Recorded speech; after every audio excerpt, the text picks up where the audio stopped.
ई झूठा एकरा के मत खा। धनवंती बहन तहार तई ढाबा खूब चलता। कितना माल छपलू? 4 करोड़। का 4 करोड़? और का वो 4 बच्चा बाड़े नु जोन हमरे पति हमरे सर पे छोड़ गई है। 4 करोड़ से कम नहीं खे। पहला बीबी उनके जन्म देलस और दूसरा बीबी पाल रहल बा।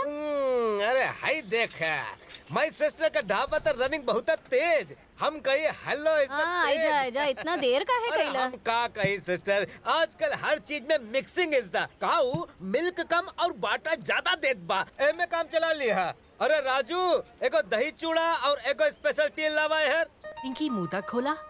अरे कहवा मर गई? पेट भर गेल की और लाई? चिकन तंदूरी और रोटी साग भिजवाई देसी लगाए के सस। मर गई लिसा। का भइल भैया? का बोली बाहर वेटिंग ग्राहक इस यहाँ सिस्टर को खिलाई खाना इस बाहर जावे के कहनी ते कनवा के नीचे बजा दे। अरे अपना से बड़ा पे हाथ उठावत रे। बहन के खाना के लात मरलस। पिंकी भूखे रहे तो मर न जाई। तो हर इतना हिम्मत के तू हाथ उठाई बे। अरे ऐसे ठिकाने ना आए एकर माइंड सिस्टर। हम एकर हाथ पकड़ी तू एक जलाई दे। अरे सीधा कर। ए दूसरा हाथ चला।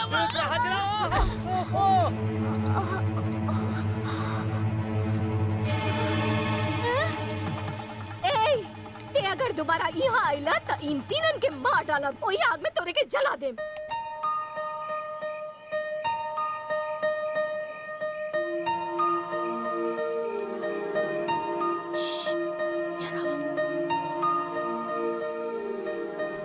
आंटी हमरा से बहुत नाराज बा। यहाँ घुसे ना दी, कहीं और जाए की पड़ी हमरा के। भैया चिंता ना कर तू, हम लौट के आइब। हम बहुत मेहनत करब, बहुते पैसा कमाइब, फिर सब साथे रहल जाई। कौन है?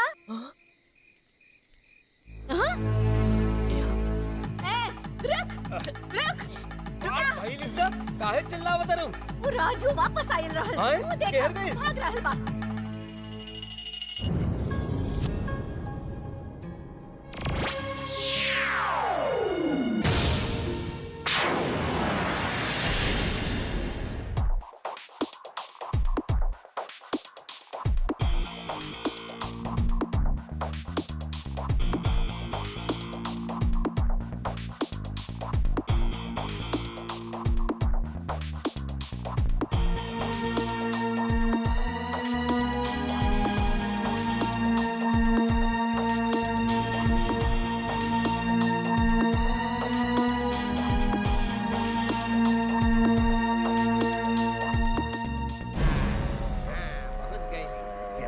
भैया हाँ बोलिंग सिस्टर। हमरा के 4 सेर दूध दिहा। इतना सारा का है? मुकड़ा धोवे के बा के लंबे बाल? ढाबा धोवे के बा। तो है से का मतलब? हमार बात मान त ई ढाबा बंद कर दे, फायदे में रहबू। हम तो से कब से कहतनी ई ढाबा यहाँ खुल गइल बा और धमाकेदार रनिंग इस दा। तू यहाँ से निकल ले। कहे ते ऊ ढाबा और ढाबे वाली के सामने तो हर कुछ ना चली।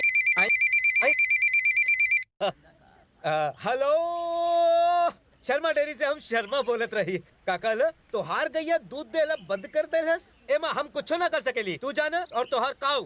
काकल हमरे सांड की वजह से तोहार गैया दूध नहीं खेते। देखा झूठा इल्जाम ना लगावा। हमरे सांड का कैरेक्टर एकदम साफ बा। जा जा जौन तो का करे का कर ला। हम केहू से ना डरनी। फोन रख, ना रखबे त हमें रख दाता नी। बाय। ए बहनी हम कसम खा के कहता नहीं कि वो छम्मक छल्लो के सामने तो हाथ ढाबा ना चली। हाँ चलता नहीं। हमार तो भाग फुटल है। तू तीनों केहू काम के ना हुआ निकम्मी। अगर वैसन हो तो हमरो धंधा चली।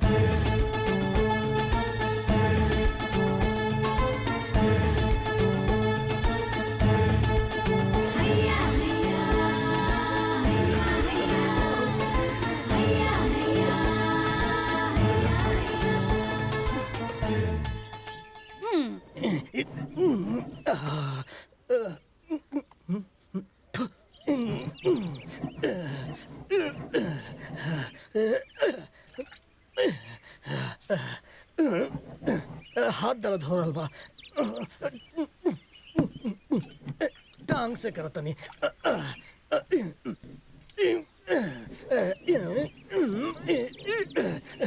अरे मर गई नहीं रे।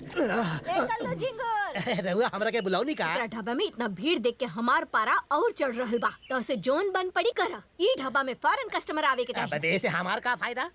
बिल के आधा हिस्सा तोहार। अरे रुका रुका रुका रुका रुका आई आई आई आई आप सबके वेलकम बा आई आई आई रवा सब भेजा हाथ मुंह धो के फ्रेश हो जाए इली इली बबुल के दातुन हाँ जी टूथपेस्ट नहीं है का पेस्ट बा ना अब ही निकाला था इली स्पेशल पेस्ट उंगली आगे करी अरे अबे सब एक साथ 1 1.5 2 पौने 3 हाँ ठीक बा सब आपन अपन दांत घिसिया केहू दूसर के ना बाप रे कितना बदबू बा बुझाता भी करिए बस तनी गमछा दिया भाई। आइला ई गमछा धोले नहीं खका। ऐसे हम अपन भैंस पोछे नहीं शायद ऐसे भाई साहब अपन मुंह पोछ ले हुई वैसे नाश्ता में तू लोग का लेबा समोसा कचौरी हलवा हम मधुबाला के ढाबा पे ओइजा बाथरूम नहीं के यही से खाइबा ओइजा धोइबा एजा दे बे उल्टा हाथ के एजा चटनी बना दे भिखारी कहीं का अरे अरे कहाँ जात बड़ा रुका रुका रुका ये हमारे कस्टमर हुए तू इनके काहे भड़कावता रे बाथरूम नहीं के तो का भाई कुल्ला खेत तबालू इनके हुआ ए चनहर कनाती जबान बंद करा अरे घटिया से ढाबा में बाथरूम नहीं खे ये हमरा यहाँ मंजन कइले बाड़न तो हमरे यहाँ करियन बुझला मोटी मारतिया दादागिरी करतिया इनके काहे मारा तारू खुद के गुंडी समझ तारू अरे तू तो नहीं की बाड़ू आई जा ता इतना घमंड हम यहाँ बरसन से बानी रुका तोरा के बड़ी बाबला हुआ के पहला बॉल हवा में और ई भगोना के भिड़ंत और आपस भिड़ गए और ई हंडा और टन के भिड़ंत भिड़ गए और ई भगोना के गिलास पड़ल और याओ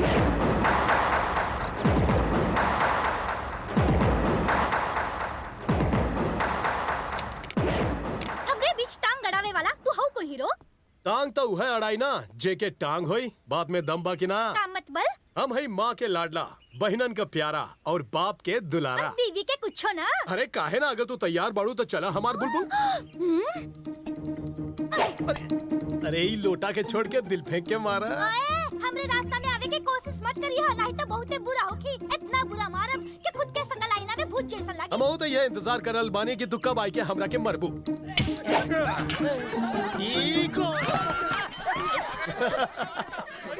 अरे तू काहे घूर रहल बाड़ू आंटी हम यहाँ के काम के तलाश में आयल बानी हम अच्छा होटल के पुछली तो सब यह बताउले खाना मिली का अरे यो कौनो पूछे के बात है अरे चल, चल, आई चल। ए बाबू अरे रे रे ते यह काहे ठाड़ बाड़ा करम जली जाओ और सामान बटोर के लावा तू अंदर आवा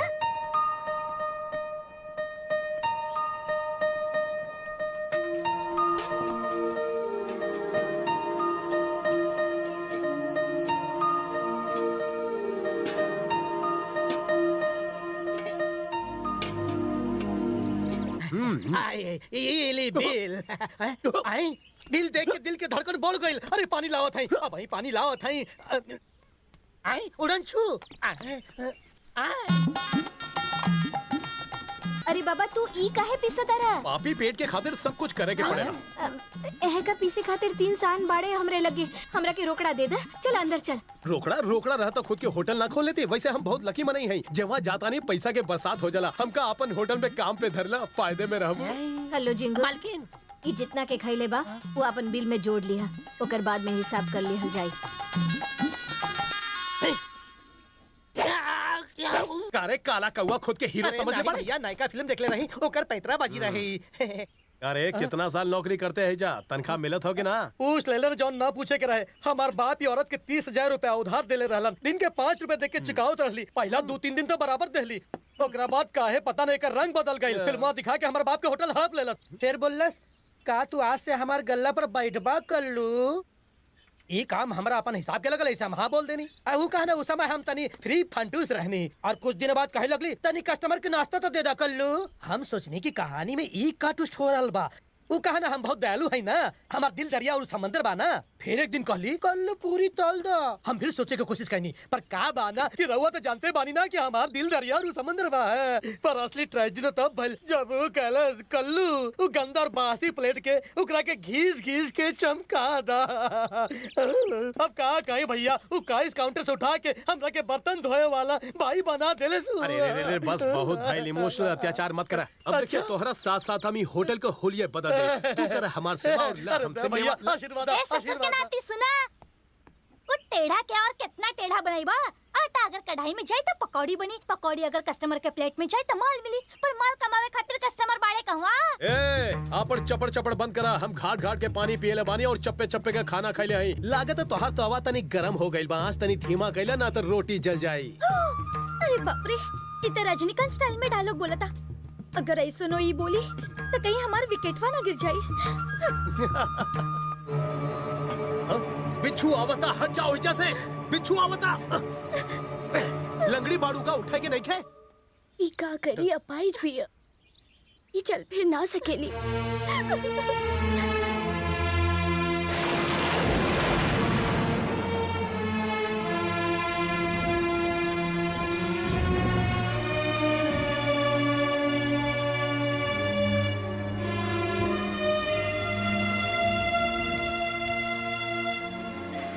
का इन तीनों लड़कियन के हर रोज भिखारी जैसे खाना मिलेला? कबो कबो तो सब भूखे सूत जाली। वो चुड़ैल एनी से दिन रात काम करावतिया। ई तीनों तो अपन भाई के इंतजार में जियत बाड़ी, जौन कबो यहाँ से भाग गए रहे और कबो लौट के ना आए।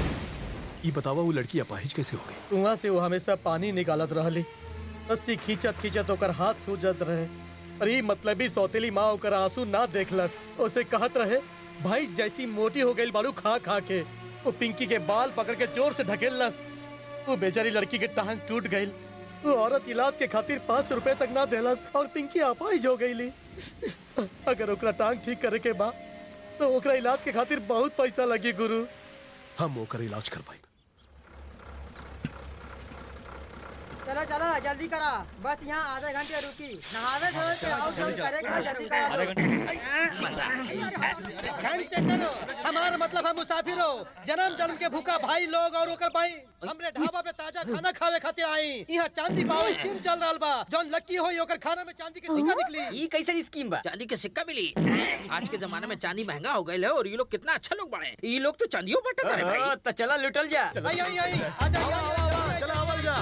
लाइन लगावा, हाथ हाथ नहीं लगावा। चल लाइन में लग जा। पंडित भाई ये का कर? तू सुबह से मंजन ना कैला का?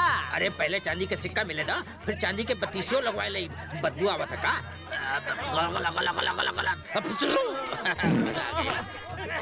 झोला में इडली डालना और लोटा में सांभर। अरे चंगू मंगू, हमार जवानी ढल गई का जौन उससे बुहा पहुंच गई। दुश्मनन की तरकीब हमार बत्ती जल गई। रोशनी फैलावा। बुआ जाके नाश्ता करता नहीं ता हम हो गए इनाम में सिक्का मिली। तोहरे से तो हमार ढाबा में ग्राहकन के त लाइन लग गई। चले रानी ना, हमरा के रखबू तो फायदा में रहबू। ला जा महारानी जैसन गल्ला संभाले जा। हाँ चालू रखा। हाँ मिल गई, सब रह जाइए हक्का बक्का। मिलल है पहला सिक्का। हे अम्मा, ई ढाबा के सारा सिक्का हमरी प्लेटवा में डाल दो। सारा सिक्का ले लेबा, हम काहे खातिर बैठल हई? चुप बैठा तू। ई का हमरी बहन के ढाबे के बाहर लागता लेनदारन के लाइन लागल बा। ई का ई त सारा कस्टमर बाड़े। कहीं ई सपना तो नहीं है? ई सब कैसे भइला? हम ई का देखता नी। ई सपना ना है मामा जी, ई सच बा। यहाँ स्कीम चल रहा बा। नाश्ता ऑर्डर करार, नसीब चमकावा। अगर नसीब तगड़ा होई तो चांदी के सिक्का मिली। चला, आई चला, आई आई चला, आई। जल्दी चला। ए ज्यादा न चिल्लावा, ये हमरे सिस्टर का ढाबा अरे है। भूतनी के खून का रिश्ता यहाँ ना चली। चला लाइन लगावा। हमहू के मिल गई एक चांदी का सिक्का। चांदी का सिक्का। अरे बाप रे, कहूँ सारा सिक्का खत्म हो गई तो। बेमानी ना चली, बेमानी ना। लाइन में आओ, लाइन में चला, लाइन में। 1 ग्राम के 10 सिक्का से हम लाखन कमौली। आहा का दिमाग बा तोहार। ई ला ई 500 रुपया धर और ऐस कर। जॉन जी में आए तो एडवांस में दिवाली का बोनस मिली। ई का मालकिन तो हमरा से वादा कैले रहलू कि बिल के आधा हिस्सा हमरा के देबू। तो फिर कहाँ बा हमारे सलाह हमरा के दा? आधा दे। आधा? ई का? ए धैला सब मिला के एमा 660 बिल बाड़े। ओमा से 350 तोहार। ई रद्दी हमरा के ना चाहिए। तू ही चुप है। धरा करा के। तो हर जुल्म सह के हम थक गई नी। दिमाग के दही बना देलू तू हमार। का छुपा बतारू हमरा से? कुछ ना। ना ना ना ना कुछ तो बात है। बतावा का छुपा बतारू? सीमा के पढ़ाई पसंद बा, पर पैसन के वजह से ई पढ़ ना सकत। ई इम्तिहान त ना दे पाई, पर फिर भी एकरा खातिर कुछ पुरान किताब लियाल बानी। तहरा पढ़ाई अच्छा लागेला? हम तोहके पढ़ाई, हम तोहरे खातिर कॉपी और किताब ले आइब। ई देखा हमरे लगे औरो पैसा बा, पेटी में रख ले हई।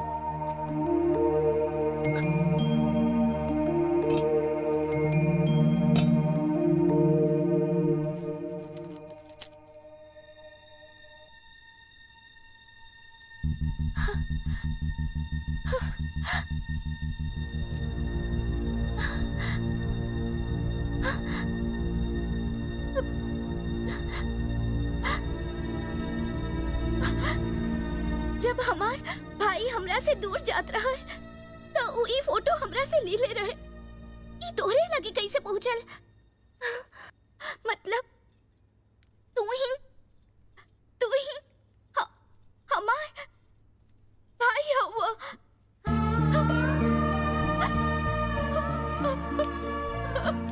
भैया सीमा, ई हमार भैया बाड़न। पिंकी, वो देखो जो भैया हमनी के राजू भैया हुवन। भैया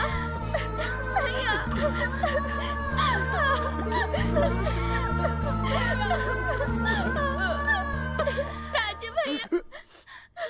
अगर आंटी के पता चल गए तो वो दोबारा तोहरा भाई के निकाल दी।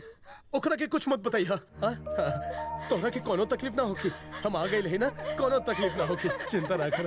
भैया तो इतना दिन कहाँ मरला?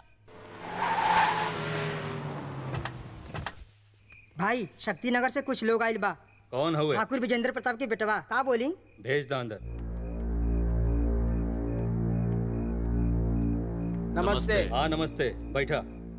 काफी लंबा सफर के कायल बड़ा, कुछ ठंडा गरम मंगाई? ना धन्यवाद। तब बताई ठाकुर, किडनैप करे के बाद कि मर्डर? शहर के अंदर की बाहर जंगल में? इला ई तो कौनो साउथ के हीरो लागता। ये तोहरे इलाके में ही कहीं घूम रहल बा।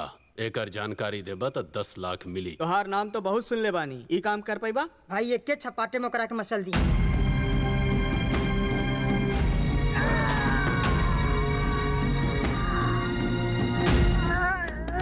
एक बात बुझला, ओकर खून हम्मे करब, वो हमरे हथवा से ही मरी। चिंता मत करा ठाकुर, बाहर काम हो जाई। तू लोग आराम से घर जा। ये 50,000 एकर बीवी और बच्चन खातिर।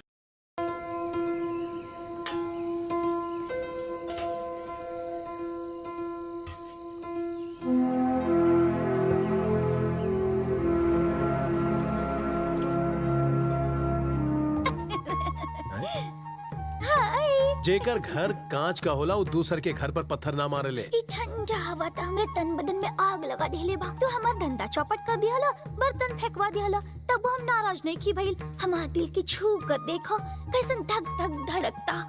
अगर तू हमरे साथ पिछवाड़े चला तो सब समझा दे। यहाँ गर्मी में कुछ ज्यादा पसीना छूट रहल बा। बहुत गर्मी चढ़ल बारा तोहरा के, पर हम तोहरा झांसा में ना फंसब। एक देव तक गर्मी ठंडी दोनों एहिजा निकल जाए। चल जा। बहुत ठंड बा, सच्चा बहुत ठंड बा। ठंड लागता, गर्मी दें का? अरे ठंड में ठंड न लागे तो का गर्मी लागे? हम चादर लेके आवत तानी। ए लो। एके ओढ़ लो। अरे छुआरा हो गई भैया।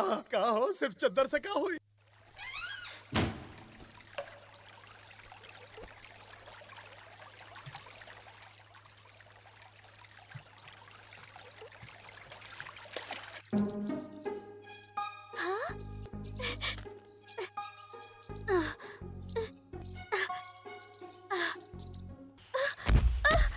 अरे पिंकी उठा उठा उठा। का भाई तोहरा के कुछ चाहिए का? तितली चाहिए तोहरा के? अरे तितली उड़ के कहवा जाई? आपन बहन के खातिर पकड़े के बा। अरे कहवा जा दिया? अरे ए ए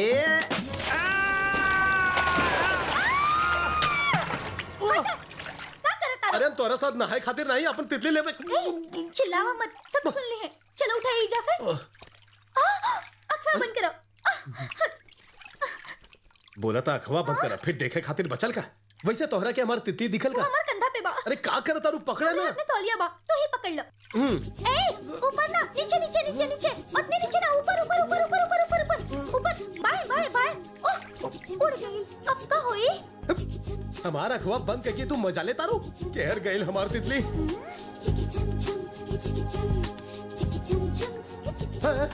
मधुबाला हिलिया मत, ओए जाए खड़े रहा। मिल गई तितली।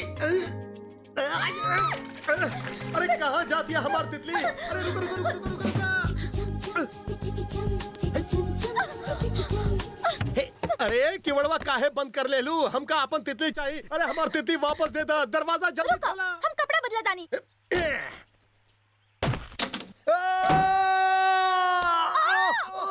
अरे भाई बहन नहीं खेका आई सोचे ठाड़े रहा, कमर मत हिलावा, अब पकड़ में आई।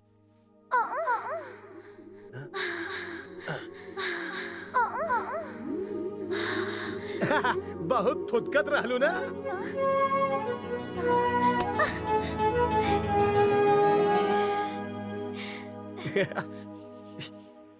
ये देखा कितना सुंदर बाना भैया। बिल्कुल तहरा जैसे। व्हाट सिस्टर, जमा कर कर के तिजोरी बहल रहल बाड़ू। अब कहा गई भैया, जब से विजय आयल बा हमार किस्मतें बदल गई। हाँ बिल्कुल सही कहलू। वो आसमान से कहलू जादू करके माफिक धरती पर आवा और किस्मत ही बदल गई। पर यहाँ कुछ और पाकता। का मतलब? जननी वो लड़कियन के कुछ ज्यादा चिपक रहल बा। कौन बा? एक तरफ वो दूध खौला था, दूसर तरफ तू जहर उगला। एही जा, एही गाल पे बहुत पहले को मरले रहल। कौन रहल वो? गांधी जी कहले बारे की कौनो एक गाल पर थप्पड़ मारे तो दूसरों गाल आगे कर दा। ए, ते चुप करा बंदर। भैया तो सिर्फ इतना कहले कि उन लड़कियन के ज्यादा न खींचना चाहिए। आप हमरा पे शक कैलू? हम जाते हैं मधुबाला की यहाँ नौकरी करें। ये तो गधा है, पर आपके तो दिमाग है। आप हमार मकसद नहीं के समझे तानी का आप सीमा के पढ़े हो? पढ़ाई उमे तो बहुत ही खर्चा हुई। पर जब कल है आपको होटल बनी तो अकाउंट्स खातिर एगो क्लर्क की जरूरत पड़ी करी ना। अगर सीमा पढ़ लिख जाए तो आपका काम तो फ्री फंड में हो जाए ना आंटी। हमरे प्यारे लाल तो ठीक कहता, हम ओका जरूर पढ़ा, जरूर पढ़ा। लफड़ा सीमा के साथ नहीं खे, तू पिंकी के तितली पकड़ के काहे देत रहला? अरे भैंस के गोबर ज्यादा बोलबे तो चमड़ी उधेड़ दे। अगर हम पिंकी के ध्यान ना रखब तो कस्टमर के लागी के सौतेली होए के नाते आप ओकर ध्यान नहीं खो रखा तारू, आप ऊपर जुल्म कर तारू। हाँ, ये तो सच सोचा है। अगर ओकरा के अनाथ आश्रम भेज दिहल जाता कैसन रही? पर का ओकर बहिन मान जाइए। अरे हम उनसे कहब के हम पिंकी के इलाज करावतानी, यही से ओकरा के भर्ती करावे के पड़ी। कितना समझदार बाड़ा तू, कितना होशियार बाड़ा तू। और ये मनहूस आज तक कोनो अच्छा आइडिया ना देला। आंटी बताओ, एक कानपुर पे बजाइली तो सही कैली की गलत कैली? गलत कैला। एक ही गाल पे ना, दोनों गाल पर बजावा। ठीक बा। एक वो लड़की के का लगेला? भाई लगे नहीं। सही वक्त पे इलाज ना मिलने के वजह से ओकर पैर कमजोर हो गइल बा। सारा रिपोर्ट देखला के बाद पता चलल कि पैरन में काफी कमजोरी बा। फिजियोथेरेपी से शायद मदद मिल सकेला। भैया हाँ बोलो पिंकी। हमरा के घर ले चला भैया। काहे का भइल? हमार पैर ठीक ना होगी। हमरा के सब मनूस कहेले। हमरे पैदा होते ही हमार माई मर गई, फिर हम अपन बाबूजी के खो देली और अभी पैरवा। यही तरह तोहर भैया तो दूर चल गए रहे, लेकिन देख वापस आ गए नो। वैसे ही तोहरो पैरों वापस आ जाई। हाँ एक मिनट। हाँ क्या चाहिए? ये अच्छा है गुरु, सारा दिन वहाँ ढाबा पर मजदूरी करा और शाम की टैक्सी में वेटर बन जा। हमरा कानू ना खिलावेला। आराम हराम। 2 मिनट में नूडल्स बन सकेला था, डबल ड्यूटी में करोड़पति।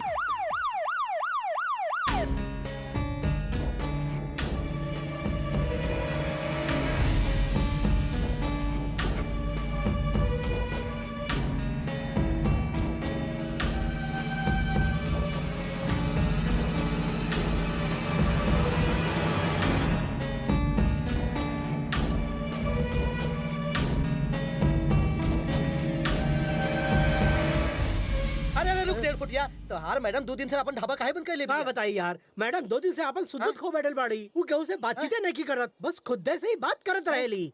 अरे तो डॉक्टर के पास काहे नहीं ले खेलेगा? कहाँ जाई? डॉक्टर खुदे गोवा से आइल बिया। सुन ले बानी के ओकरे पास हर बीमारी के इलाज बा। टेस्टिंग चल रहल बा।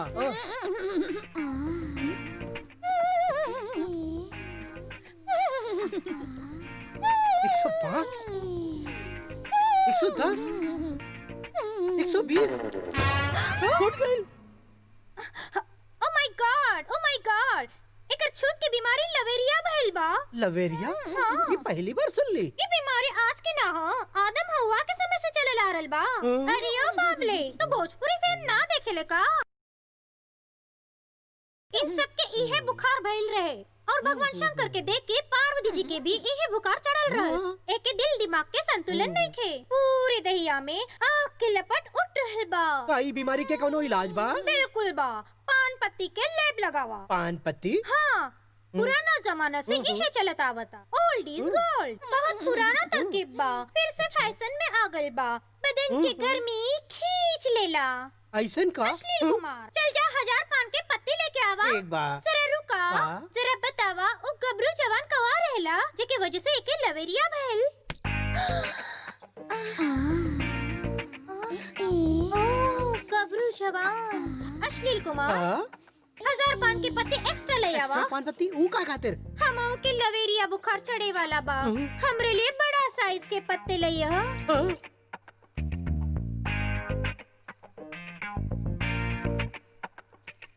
डॉक्टर, इनकी जान के कोनो खतरा तो नहीं है? बाहर जा, यहाँ कोनो मेला लागल बा का?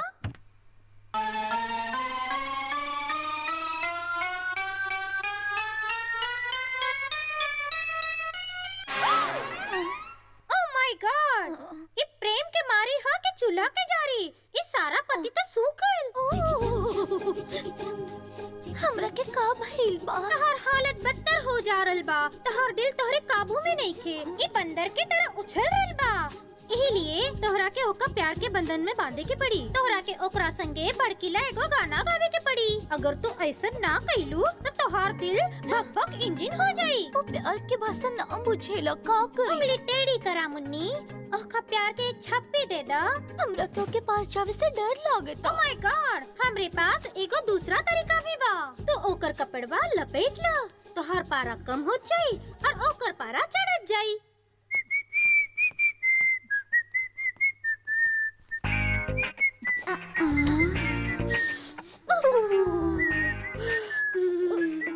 हम कपड़ा ले आईनी। ओकर पसीना के खुशबू बिल्कुल गुलाब के इत्र की तरह बा। तू ये कमीज पहन लो। ठीक बा।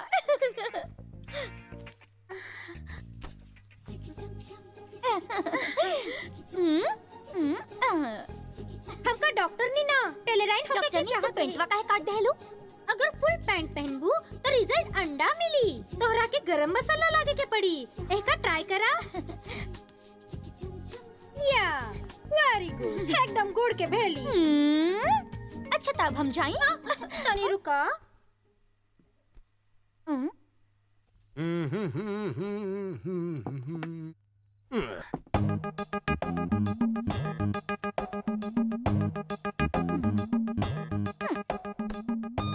अरे अरे ई तरह करबा ता हमारी इज्जत का पानी उतर जाई। लड़की देखता शुरू हो गया। उतरा यार, इज्जत का सवाल बा। अरे जबले ई न जाई ये ऐसे नहीं खड़ा होत रही।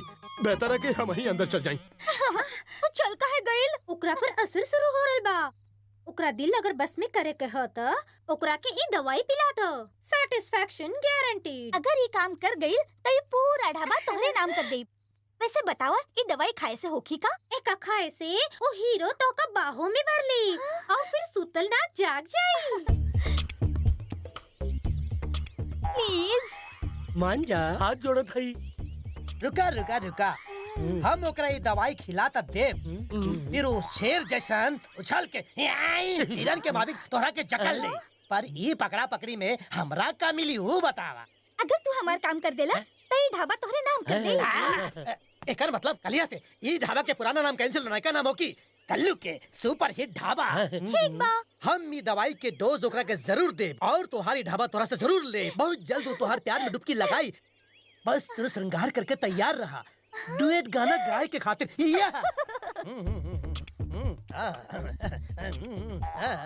हम ये दवाई के दूध में मिला दे और अपन हीरो के पिला दे। फिर देखिया कोबरा कैसे फनफनाई। ए कल्लू जिंगर, जान रोके से ना रोके होकर भागम भाग कहनी। 24 घंटा में बहुत बड़ा आदमी बने जाता नहीं ऐसे। ए बड़बड़ बंद करा, जा पानी लेके आ। ठीक है, हमारे कौन इज्जत नहीं के पानी ले आओ।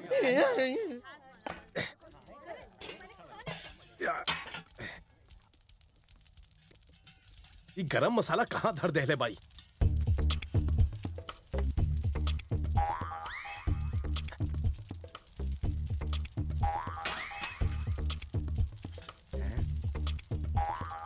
अच्छा खुशबू बा। आ गई, हम आ गई। पानी पानी हाँ, इला इला पिया पिया पिया जा और पिया और पिया और पिया पानी पिया और पिया और पिया।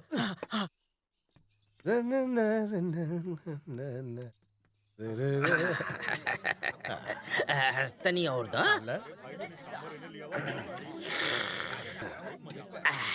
वाह का बात बा अब मजा आ गई भाई। ई दवाई कहाँ चल गई? यह तो रखले रही, आलू खा गई ना ना कहाँ गई? अरे आँख हो जाता ना कल्लू। हाँ हम यहाँ पाउडर रख ले रहे, कहाँ चल गई? गरम मसाला ना? ना ना ना हाँ, ना वो तो हम एह में डाल दे रहे।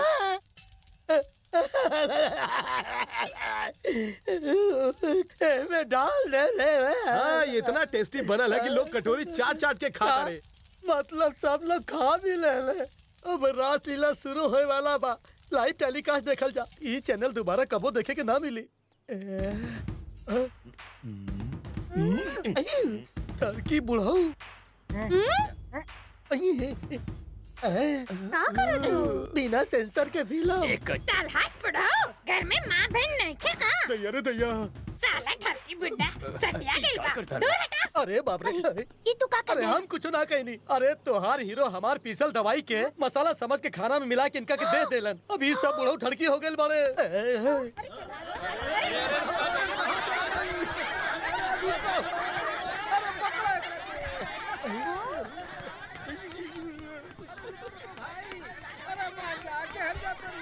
हमरा ऐसा पैसा छोड़ के अरे हमार पुतिया के हजार हल बारी ए रुको ई जंगल में मोरला कल देखलस कौन ना देखला सब बुढ़वन के जवानी चढ़ल कोनो ना देखला साल कोनो देखला।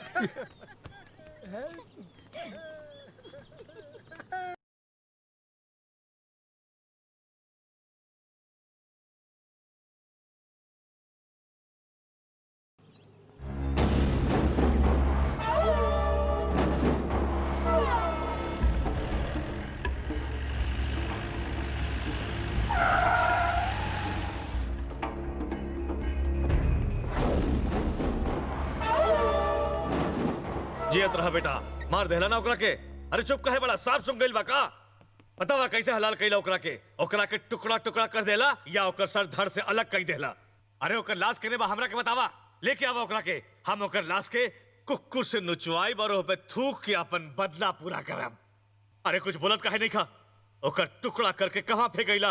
अरे बुड़बा के एगो टुकड़ा त लेके आवे के चाहत रहे। खैर छोड़ा, ओकर नाम मिट गइल बा, बस इतना बता दा, यह काफी रही। पिताजी वो हमका कहीं ना मिलल हा।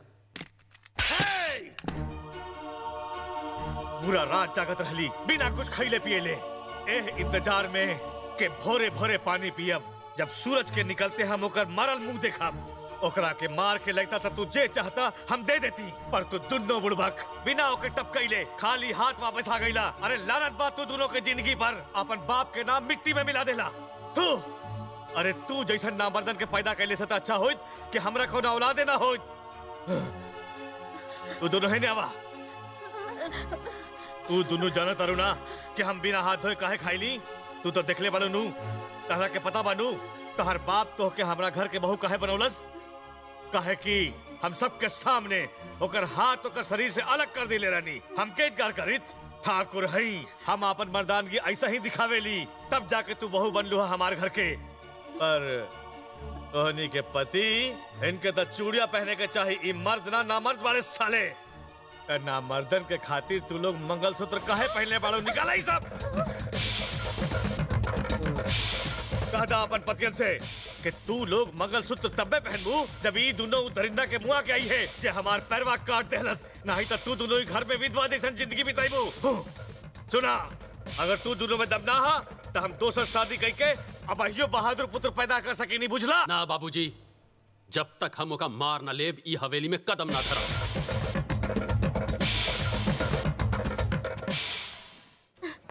बहुत बढ़िया, आराम से कोशिश करा, तू चल सकेलू। हाँ धीरे धीरे। तू चल पाएबू बेटी, उठा, कोशिश करा। हम ना चल पाए, हम ना चल बेटा, पाए। हार ना मानल जाला, हौसला रखा। हमार पैरवा दर्द कर रहा बा, हमका वापस जाए कबा, भैया के बुला दा। सिस्टर, एके भाई के बुला दा।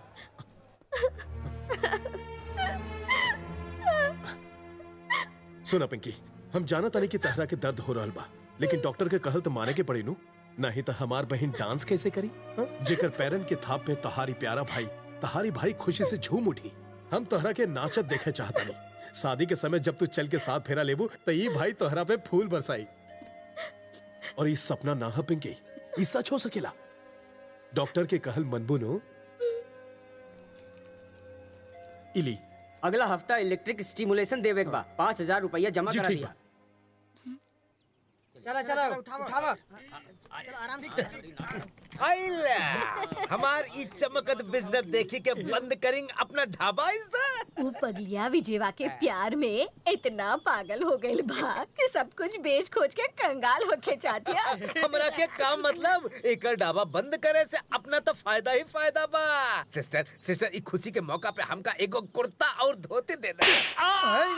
तो जल गई काहे मरना। आंटी के मुंह ना कद्दू बा, जौन मुंह में आवेला बोल दिली, पर तोहरा अकल का घास चरे गइल बा। तो का करी हम वो हमारा ढाबा ताला लगवाए दे और हम फिर से काहे मरला। भोरही का सूरज जब निकलेला तो का होला? उजाला होला। और जब डूब जाला तो का होला? अंधेरा होला। तो एक अच्छा ढाबा के रोशन होके खातिर साथ में एगो बुरा ढाबा के अंधेरा होके जरूरी बा। और मारा एक रात तबे अकल आई। तू पगलाई गई का? एका थपड़ी आई के तू बहुत अच्छा काम कैला। एक के पास चुगली करे के अलावा दूसरा कौनो काम नहीं के बेटा। सुना ना बेटवा, तू अपन चतुर दिमाग लगावा और देखा ये अपन होटलवा बेच के काहू ना जा। अरे मधुबाला, अपन ढाबा बेचे चाहता रू? इतनी जल्दी हार मान के तहरा मैदान छोड़ के नहीं के भागे के चाहिए। जब पहली बार देख ले रही तो बुझात रहल कि तू देवी दुर्गा का दूसरा अवतार हो है, पर तू तो डरपोक निकल। राजू, मलकिन केहू के डर से ढाबा नहीं के बंद करत, सच्चाई कुछ और बा। तोहार इच्छा है कि तोहार पिंकी खुद अपन पैरवा पे ठाड़ होके लागे और ओकर सदियों तक करवावे के बा। तो हम यही से तू कौन रिश्ता से हमार मदद करता रू? पहले ई बतावा कि तोहार और उनका रिश्ता तो का। सुन लो, उनकर और हमार खून का रिश्ता है। और हम तोहरा के अपन दिल से पति मान ले बानी।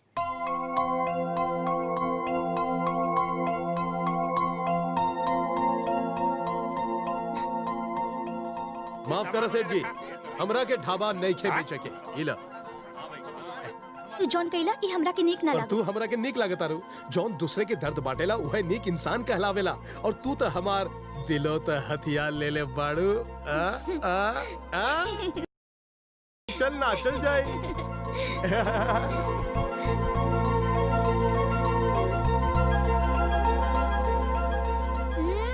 ई का गड़बड़ झाला हा गुरु, कबो ढाबा पे तो कबो टैक्सी में। अरे कौने एक काम तो ठीक करा ना, तोरा संगे हमरो जूस निकलेला। अरे ढाबा के काम पूरा करा ना तो टैक्सी के। अरे हम तो तंग आ गए, नहीं हमरा के छुट्टी दो। पिंकी के खुद के पैरन पे चलावे के बा, सीमा के पढ़ावे के बा और ओकर शादी करावे के बा।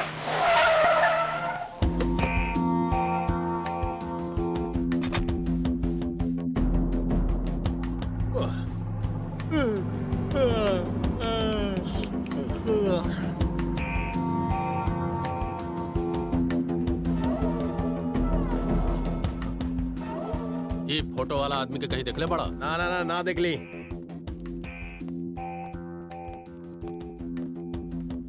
गुरु गुरु ये लोग कौन रहले और तोहका तोहार फोटो दिखा के काहे ढूंढत रहले? वो हम तोहरा के बाद में बताई, पहले जौन कहता नहीं तौन करा।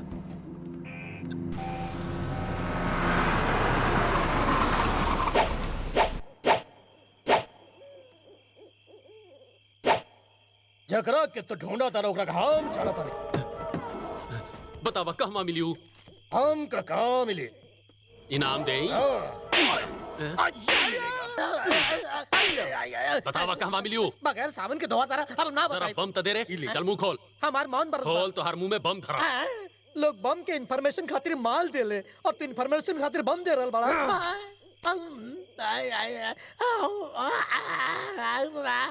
अब तोहका बतावे के पड़ी कि उ केने बा। अगर कोनो चालाकी कइले तो मुंह में बम उड़ा दे। ए बबल गम के माफिक चबाओ मत, ना तो बम फट जाए। अब बताओ कने बा। अथवा तो खाली बाना तो इशारा कर, दाएं की बाएं। चल भगाओ रे। आगे रोक लिए। ए काऊ एजा रहेला? चल नीचे उतर।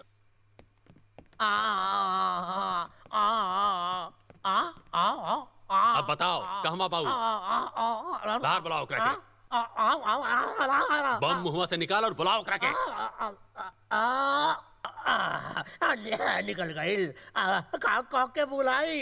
ओकर नाम लेके बुलाओ। का नाम बा ओकर? साले तोहका ओकर नाम लिखे मालूम और तू हमनी के यहाँ लेके आइल बड़ा।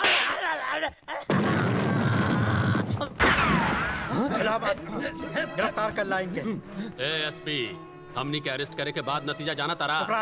ये तो हार शहर ना हा जवा तू घूस खिला के बच जाइबा। चुपचाप हमरे साथ चला, नहीं तो यही से इनकाउंटर कर दे। तो हर बाप तो होरे के पहचान ना पाई। बुझला? ले चला इनके। चला चला। लगातार एकर दिल के धड़कन रुक गइल बा। ये कौन हा पता करा और लाश के पोस्टमार्टम खातिर भेज दे। सर हम जिंदा बानी सर। सर हमरा के मारे के नाटक करे के पड़ल, ना तो जात बेरिया हमरा भेजा में एगो और बम घुसा दिया।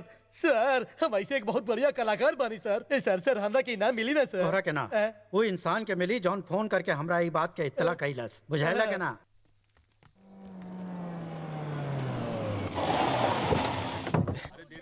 ए,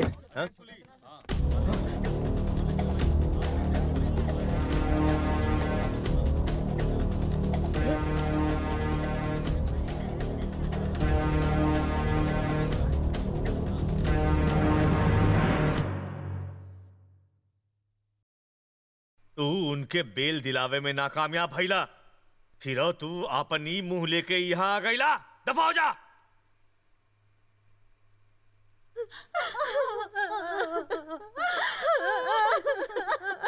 उ दोनों जिंदा बाप मरना गई जौन रुआ तारू।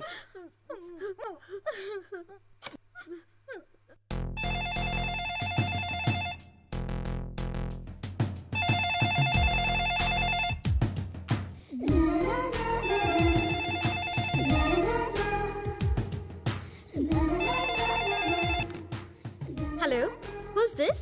अंग्रेजी झाड़ल छोड़ा, तहर बाप बोला तानी। हाय डैड, आपका पारा काहे चढ़ल बा? जॉन बेटवन पे नाज रहे, वो कायर निकलस। तोहर दुन्नु भाई बखत जेल में चक्के पीछे रहे। का? जितना जल्दी हो सके जहाज पकड़ के इंडिया आ जा।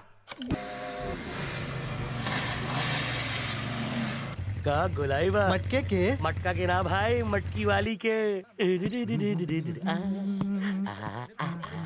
हाँ बोलल जा, का चाहिए तू लोगन के? यहाँ का मिलेला? समोसा, कचौड़ी, चिल्ला, पूरी तरकारी। तोर पूरी तरकारी अपने पास रख। मटकी वाली चिकनी के भेज रे, हमरा के ओकर स्वाद चखे के बा। वो हमार बहिन है। ओए बिजली, हमरा से शादी कर। हाथ हटावा। का रे, ई तोहार बपौती बात जौन तू हमनी के रोके आ गईला साले। अगर तू बीच में पड़बे तो तोहार हाल बेहाल कर देगा। के पासा भाई के गैंग के बानी, हमनी से कोई चीज चपा ना कर सकेला। ना ना ना ना, हमहू कोनो लड़ाई नहीं करे चाहत। काहे ना हमनी अकेले में चल जा और आपस में मामला सुलझा लिया जा। ए आइटम के ही पता पे ले ये। सबके तब बैंड बजे वाला बा। जान हतबा से गुरु के कार्ड देता रहा ना, उन्हें खाए खातिर बचना धाय खातिर। ए तू अकेले काहे ली? चिकनी कहाँ बिया? के नाची? बहुत शौक बानू चोली के पीछे झाके के। तू सबन का चोली अब उतारे के ए तोहरा के काट के फेंक दई का? हमरे इलाके में आए के हमें धमकी दे रहल बा, काट के फेंक दई। हमरा के डरावे की कोशिश मत करा, काहे त मौत हमरा से खुद डरेला। हम तहरा के काट के जमीन में जिंदा दफना देब। काबे तोरा उ लड़की चाहिनू, हमका तो सबका जुबान ओहिजा काट के फेंक देवे के चाहत रहल। औरत कोनो खेले के चीज ना होके, देवी का रूप होली उ। अगर हम चाहती तो तू लोगन के ओहिजा दफना देती, लेकिन तोहार जैसन कुत्तन के ओकर घर में घुस के मारे का मजा कुछ और है बा।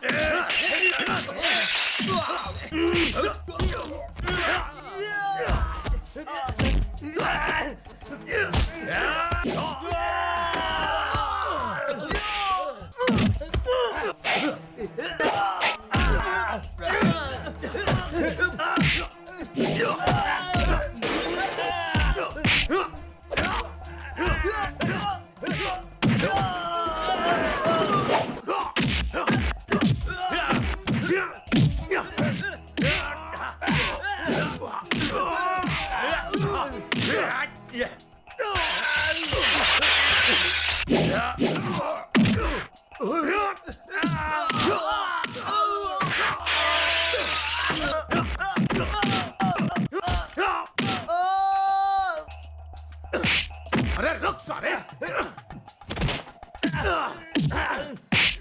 आवता मजा। हाँ? ले।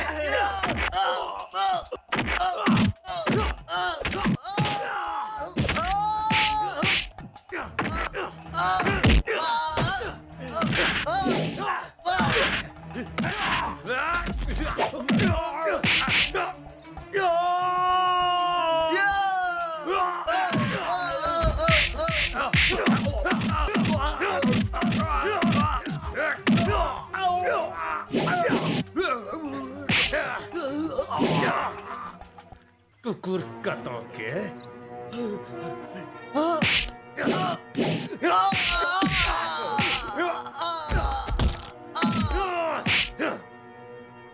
नहीं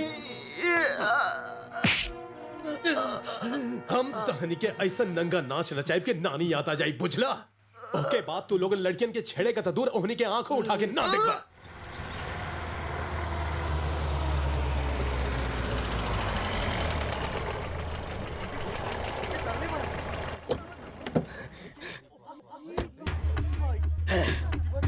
लड़की की छेड़ता रहा। अच्छा भाई लिख ए, गाड़ी चढ़ा दे पे।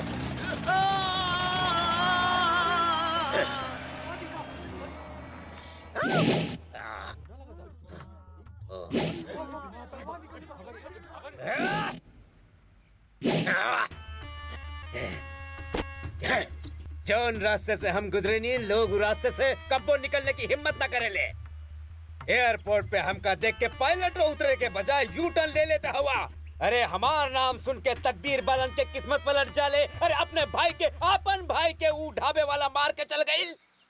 हमार इतना बदनामी करे के बाद तू लोग मर काहे ना गईला? मारी तो सालाऊ ना ना, अगर ओका धूल चटावे कहा तो ओकर बहन की शादी हमरे साथ करवाई दा। फिर हम ओका यहाँ ले आईब, हम ओसे अपने हवस के प्यास बुझाईब।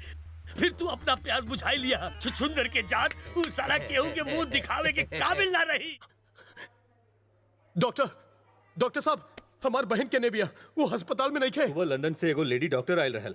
वो कहलस कि तोहार बहन बिल्कुल पहले जैसे ठीक हो जाई, पर अफसोस के बात ई बा कि तोहरा बहन हिम्मत हार गइल बा। ओकरा के लागत आ कि वो अपन पैर पे कब्बो ठाड़ ना हो पाई। देखा जब पेशेंट के हिम्मत खत्म हो जाला तो वो सुसाइड करे के सोच लेला। अपना बहन के पास जा, ओकरा थोड़ा हिम्मत दा।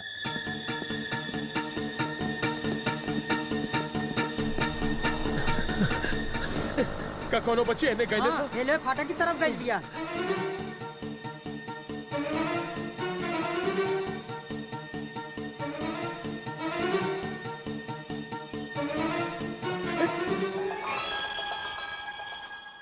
हाँ?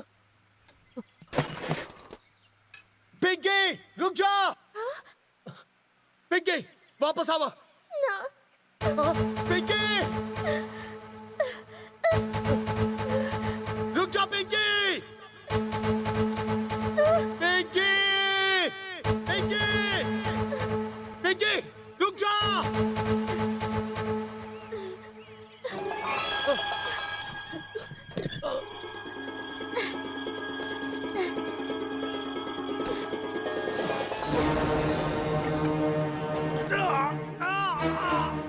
पिंकी जल्दी आवा, हमार पैर ट्रेन की पटरी में फंस गई बा।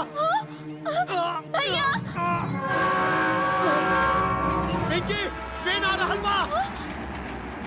ये लीवर खींच के अपने भाई के जान बचावा, नहीं तो तू अपन भाई के दोबारा ना देख पाईबू। भैया हम ना उठ सकेली भैया। अगर तू ना उठ पाईबू तो हम मर जाए। कोशिश करा पिंकी। हम ना उठ सकेली भैया। तू अपन भाई के अपना जिंदगी से ज्यादा प्यार करे लो तो फिर उठे के कोशिश करा, अपने भाई के जान बचावा। उठा उठा पिंकी उठ जा। उठा शाबाश उठा। भागा भागे का कोशिश करा पिंकी। भागा और तेज भागा और तेज। पिंकी जल्दी भागा जल्दी। आजा आजा पिंकी।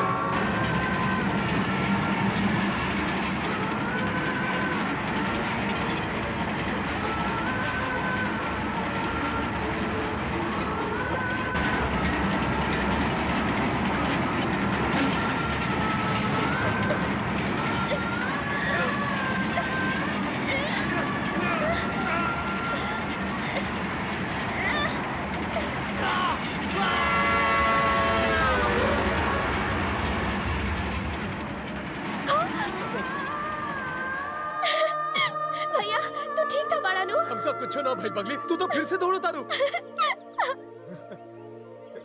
पिंकी, हम भगवान से मन्नत मंगले रहली कि अगर तू अपन पैरन पे चले लगबू तो हम मंदिर जाए। चला मंदिर चला चल।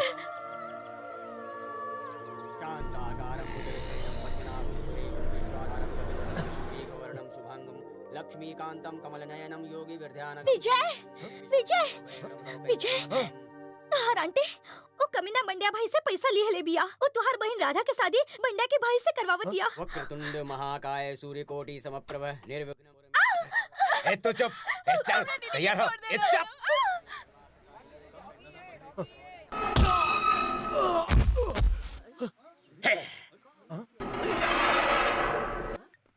चल आजा आजा, आज हम तोर कहानी हमेशा हमेशा के खातिर बंद कर देम। अगर हिम्मत बा तो हमरा के हाथ लगाए के देखा।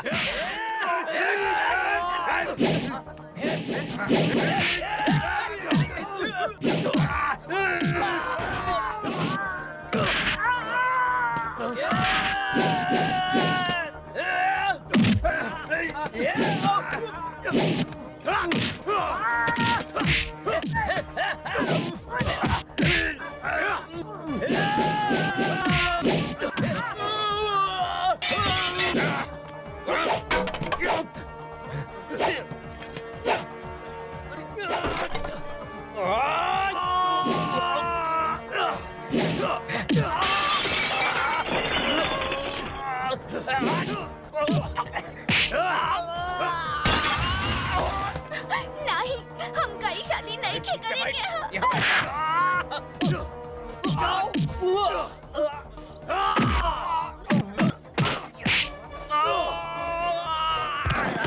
मंगलम भगवान विष्णु मंगलम गुरु।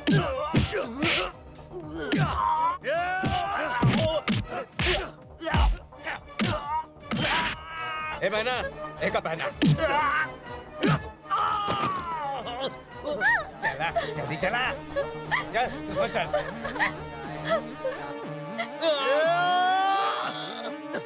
चल बैठ जा। भैया, भैया। अरे रुका, रुका। भैया, ई तो भागल रहल बा। हमार बीच में मत बोल। ए, औरत पर हाथ उठाओ तारा बुजदिल।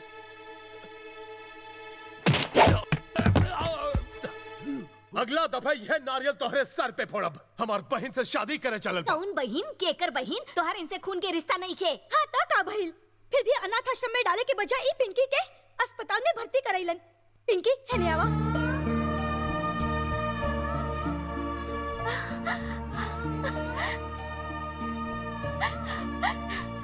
पिंकी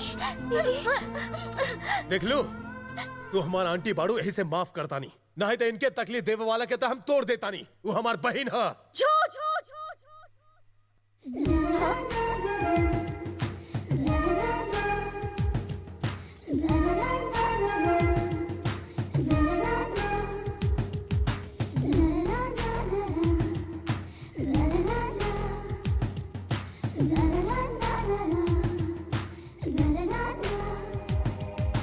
तो तू इनके भाई हुआ? हाँ, ई हमार भाई राजू हुआ। राजू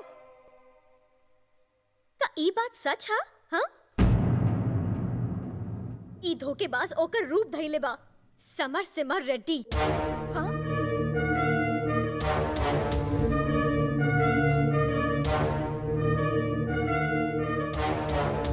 ई जोन राजू बनी के ढोंग करता, इहे तोहरे भाई के खून कइले बा।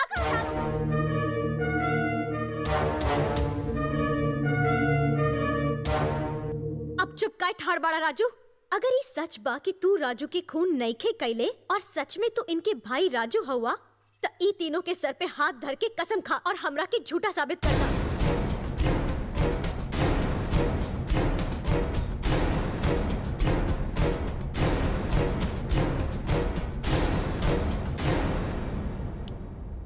बोला, ई बच्ची के सर की कसम खा और बोल कि तू एक ही भाई के खूनी ना हुआ। कह दे इन सबके कि तोहरा नाम समर सिमा रेड्डी ना हा।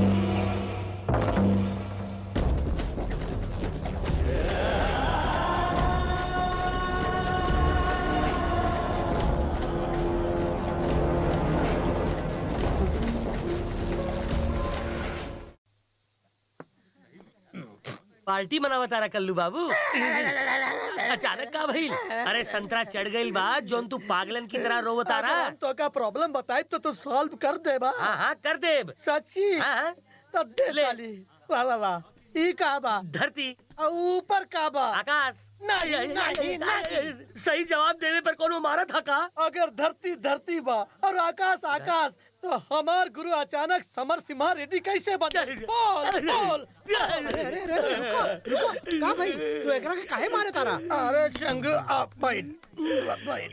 ई का हरी मिर्ची है भाई और ई का लहसुन है। लहसुन लहसुन लहसुन। सही जवाब पे मारत काहे बड़ा?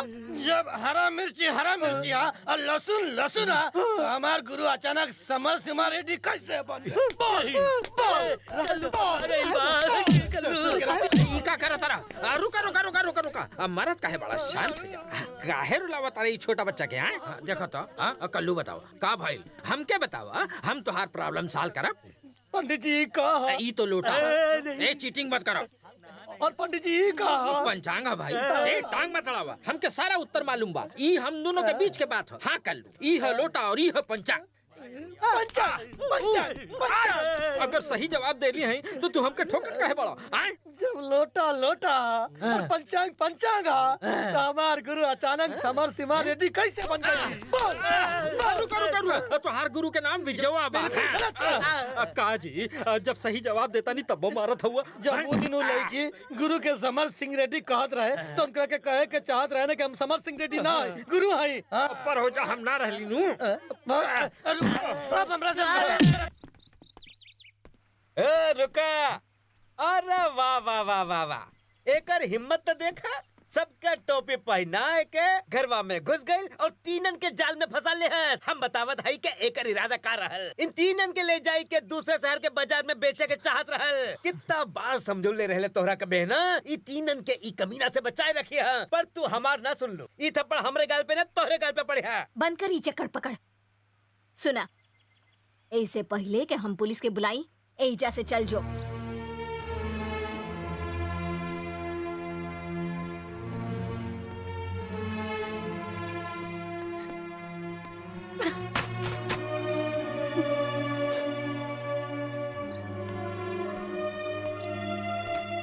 रुका।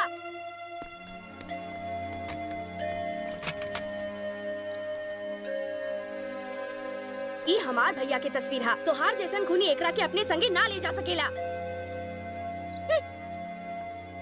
अब कह के इंतजार बा।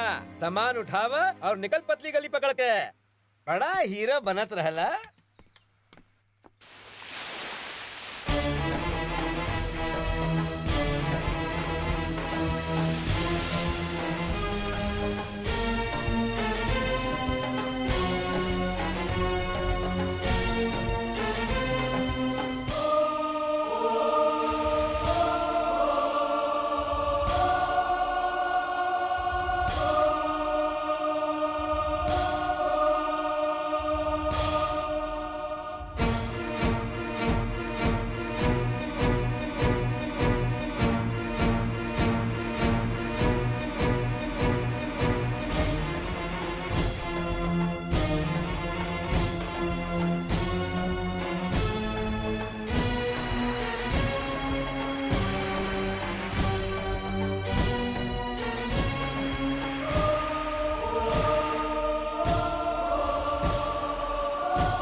इतना दर्द छुपौले बाड़ा तू अपन दिल में वो तोरा के कब्बू ना समझ सकेले।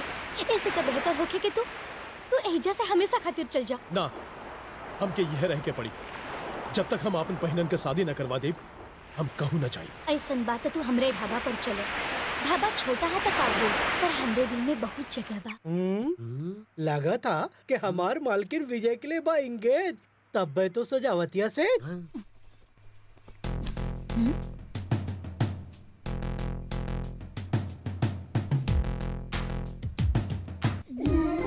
विजय के इतना बेइज्जती करे के बाद तो हाथ दिल न भरल जब तू एहिजा चलाई लो। ई गलत फहमी में ना रही कि हम विजय से प्यार करल छोड़ दे। ई कब को ना होखी जान ल तू। अगर तू ओसे शादी रचाए के घर बसावे के सपने देखत आरू तो तोहरा ई मनसा कब्बो पूरा ना होखी। काहे कि बहुत जल्द ओकरा के हम मार दे। तू तका तोहर बापो होके टस मस न कर सकेला। मौत के खेल खेलबू तब पछताईबू। अपन ये घुड़की अपने लगे रखी है। ये घुड़की ना हा, हमका और हमार फैमिली के कमजोर बुझे के भूल मत करी हा। अफसोस करे पड़ी। हमार अंदर के नागिन के जगावे के कोशिश मत करा। अगर तू सोचा तारू कि हम तोहर घुड़की से डर जाएब त ऐसा कब बोला होगी। कान खोल के सुन लो, हमार खोपड़िया ठनकल नु त जान लो इहे खड़े खड़े तोहरा के खोलक तेलवा में डाल देब, हड्डियों ना मिली। चैलेंज और उहा हमका तो का पता न है कि हम का चीज हई। अब हम तोहरा के दिखावतानी ई शेरनी कैसे शिकार करतिया। अगर तोहरा भेजा में तनिक भी अक्कल होखी तो तोका हमार बात समझ में आई और तू आशिकी छोड़ दे। कुछ बुझाइल के ना, ई तीखी छोकरी अपन हीरो के पीछे हाथ धोई के पड़ल बिया। हाथ धो के ना ये माल के देख के तो कोनो लाल टपका जाई।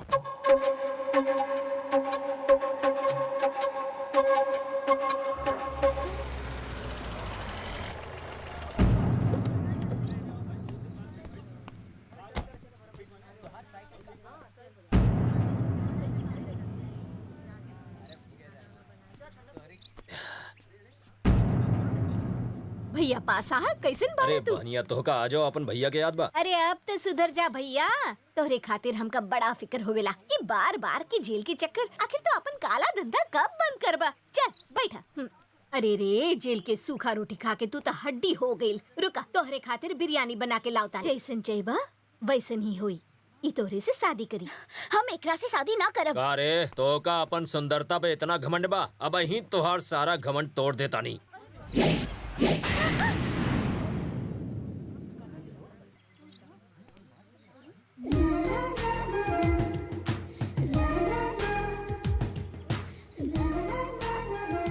भाषा के ना आवे दूसर भाषा। क्या हुआ तू? ए गंजा खोपड़ी, बुझात नहीं के का? ये हो जौन तो हाथ जमानत करवले रहे। माफ कर दे। तोका औरतन पे अपन मर्दानगी दिखावे खातिर नहीं के छुड़वली। अगर तोहका इनके संगे खिलवाड़ करे के ह तब पहले हमरे दुश्मन के खत्म करा। बतावा केहर बाबू। ओही जा।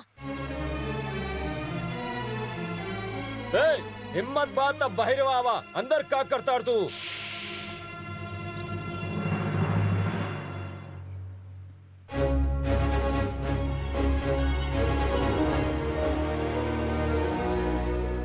तो तू हुआ विजय, जान ल कि पूरा शहर हमार दहाड़ से थर थर कापेला और तू हमरे सामने छाती निकाल के ठड़ा बड़ा। बहुत नहीं, तू इनके शादी करे से रखबा। का लागे रही तुहार बहने?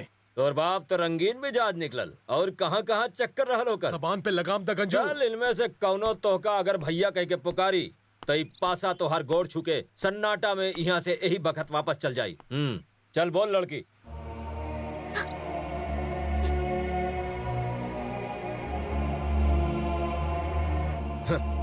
धोखा जवाब तो मिल गई ना चपड़गंजू।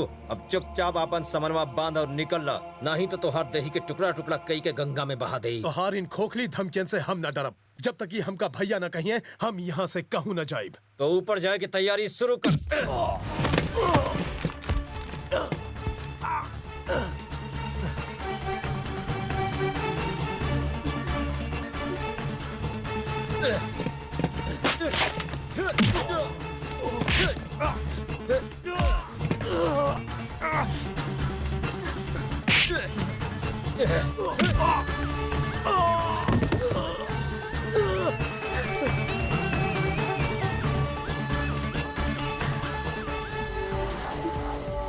अगर तोहार इनके खून का रिश्ता है तो इनसे कहा कि तोकाई भैया कहे।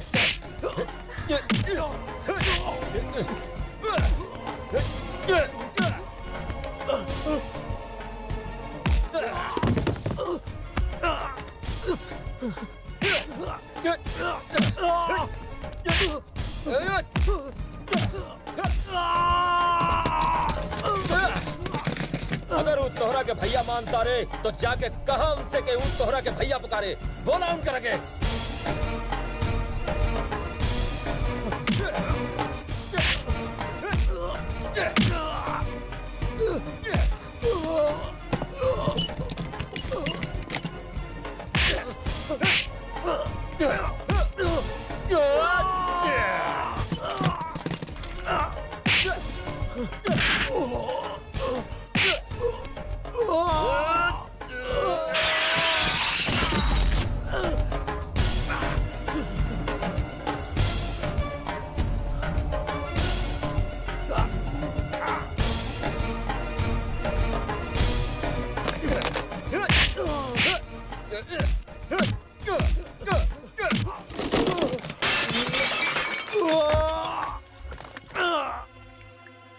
सुना, अगर कौनो एक अस्पताल पहुंचावे की कोशिश कैलस तो सीधे ऊपरिया जाई। हाँ।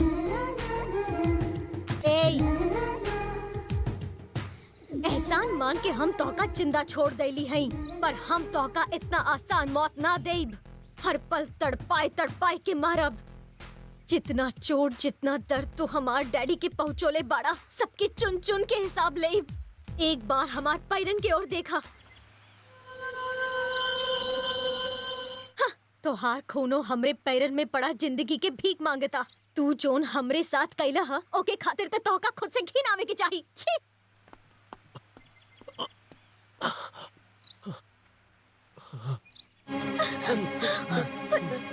अरे दैया, ये का हो गई? मंगू, चला डॉक्टर के बुलावा। उठावा इनके। तू हमार दुश्मन नंबर 1 के मार मार के अधमरा कर देहला का बात बा। हाँ, अंजलि तो का जेलवा से काहे निकलने बिया ये समझ में आ गई। भैया, तो लड़की का हम आपन समझी। वो तो हमरे होखी। क्या पासा बाबू, शादी कई के का मजा। अरे 4 दिन के चांदनी के बाद फिर अंधेरिया रात। हम तो का ये पूरा के पूरा बिल्डिंग व तोहफे में दे दे। माई। तब तोहरा माई की याद ना आई जब वो तोहका पीटत रहल। तू तो अकेले 100 के बराबर बढ़ा, तब तू ओकरा के मुंह तर जवाब काहे ना दिलो? काहे चुपचाप अपना आप के चोट पहुंचावत रहलो? तोहरा एको बार ख्याल ना आई कि अगर तोहका कुछ हो जाए तो हमार का हाल होई? अपन बहनन के खातिर, उनके प्यार के खातिर हम देखत चाहत रहली कि जब वो गजवा हमके मारत रहे तब उनके सोच का रहल। हमका खून में सना देख शायद उन्हन का दिल पिघल जाइत और वो कहतिन कि भैया मारा होगा तब जाके हमार मकसद पूरा होइत। पर ऐसन कुछ ना भइल। तू बस पिटात रहला और उनके कोनो असर ना भइल। तो कबले ऐसन पिसात रहबा जबकि उनके कोनो फर्क ना पड़ेला। जरूर पड़ी। वो एक दिन हमका अपन भाई जरूर मनी है। दोस्त ना रहल, गुरु ना रहल। ता कल्लू कलूटा कौनो प्रॉब्लम बा का? अगर हम तो का प्रॉब्लम बताए तो सॉल्व करबे का? उहे खातिर ता हम यहाँ आइले बानी। तिलचट्टा के औलाद, तू का कहला? हमार प्रॉब्लम का पहले सॉल्व बतावत है? ई का? अबे छुचुंदर ये आसमान है और का? और ऊ का है? उसना चावल ऊ धरती बा सरौ। हैं? ओके, ई का है? ई कद्दू हा। हैं? ओके, ई मच्छर का अंडा हा। ए बहन जी, ई है ड्रामा और ये है अखबार। अरे बाप रे। अरे एक बात बताओ चमर गिद्दो, पहले हम बानी और तू लोग हमरा के पट्टी पड़ाओ तारा। नशा ऊपर से नीचे ना, नीचे से ऊपर जा रहा पहले मारे के परमिशन तो लो। गुरु समर सिम्हा रेड्डी बन गई और तू लोग एकदम से राजपूत बन गई ना। हमरा के बाप के भैंसा समझ के धोआ तरसन। तू सबके मालूम नहीं के हमरा में काली चलन छुपल बा। खामोश। अब सामने आवा कावा बड़ा समर सिम्हा रेड्डी। अष्टाम व्यायाम भानुवासरे शो गच्छत्रे शोभ योगे श्रीमान गोत्रा। जरा बताई कि ई श्राद्ध के खातिर हो रहल बा? हमरे भाई खातिर हो रहल बा। ओकर नाम राजू रहल। राजू नाम देस्या प्रति सम मुनि काख्यान कर कर्मा करे सेरा। बेटा प्रार्थना करा कि तोहरे भाई की आत्मा के शांति मिले। ओम योम वेदाम ब्रह्मणो वेदामृते नाम गोदाम। सुना राधा, हम ई श्राद्ध राजू खातिर करत हम छीन झपटा मारे बहुते चोर उचक्का देखले बानी, पर तू तो उन्हों से गया गुजरा बाड़ा जो हमरे मन की शांति छीने आइल बाड़ा। ना बहन, तू हमका गलत समझा तारू।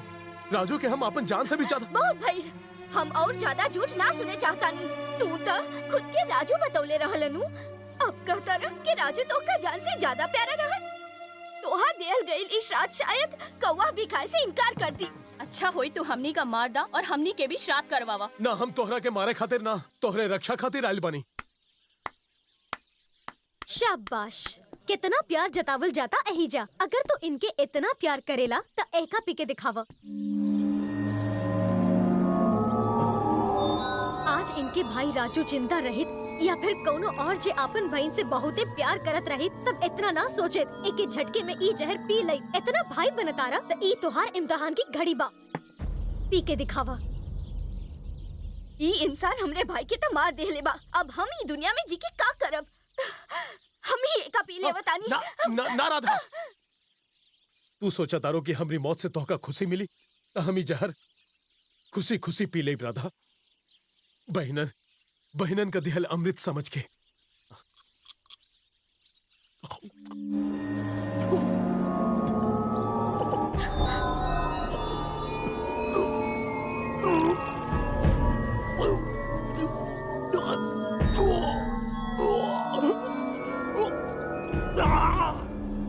सिम्हा, आज हमार डैडी के बदला पूरा भइल। अगला जन्म में अगर दोबारा मुलाकात भइल तब भूले से हमरे फैमिली से दुश्मनी मत करी हा, वरना इहे अंजाम होगी।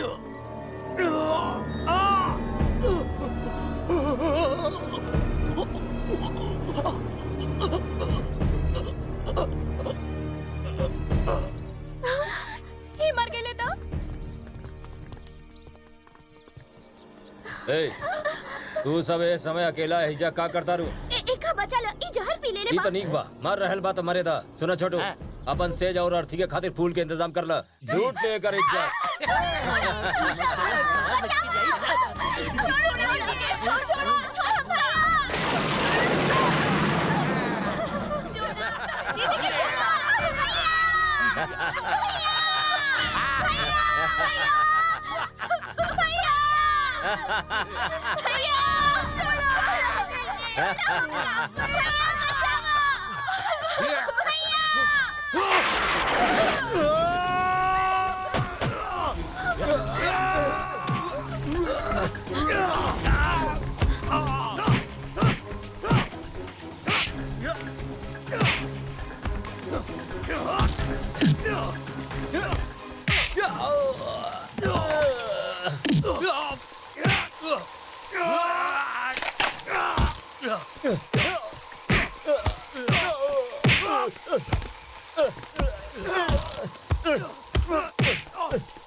हेलो, अंजलि बोलतानी। बोला बेटी, का भइल? कोनो अच्छा खबर? हम ओके जहर दे देली, आपके बदला पूरा हो गई। शाबाश।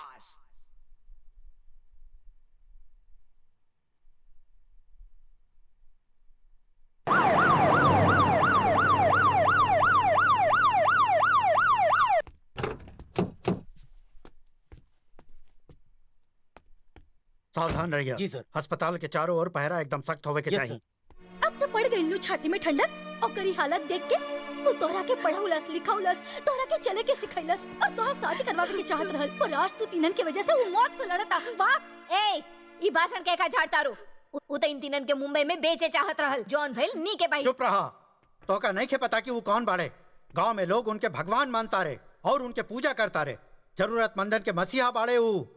दुश्मन उनके नव्वे से घबरा ले, थर थर कांपे ले। शेर के कलेजा रखे लेन वो समर सिम्हा रेड्डी।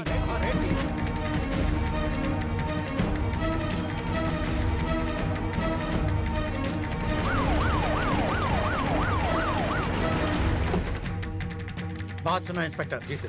राजा ठाकुर के बेटवा यही गाड़ी से वापस आवा था। वो अपन बेटा के रिसीव करे के खातिर दल बल के साथ यहाँ अवतारे। और ठाकुर विजेंद्र प्रताप के जानता रहा नो? हाँ सर। उनके बेटी लंदन पढ़े जाती है जी। बदकिस्मती से वो यही ट्रेन से जाती है। उनके आमना सामना ना होए के चाहिए। ओके सर। 10 सिपाहियन के साथ बाहर रुका। जी सर। जरूरत पड़े तो विजेंद्र प्रताप के बाहर रोक दा। हम ट्रेन के आधा घंटा यही जा रुकवावे जाता नहीं। राजा ठाकुर के लोगन के पाछे वाला गेट से जाए दिया, फिर ठाकुर विजेंद्र प्रताप के यहाँ आवे दिया।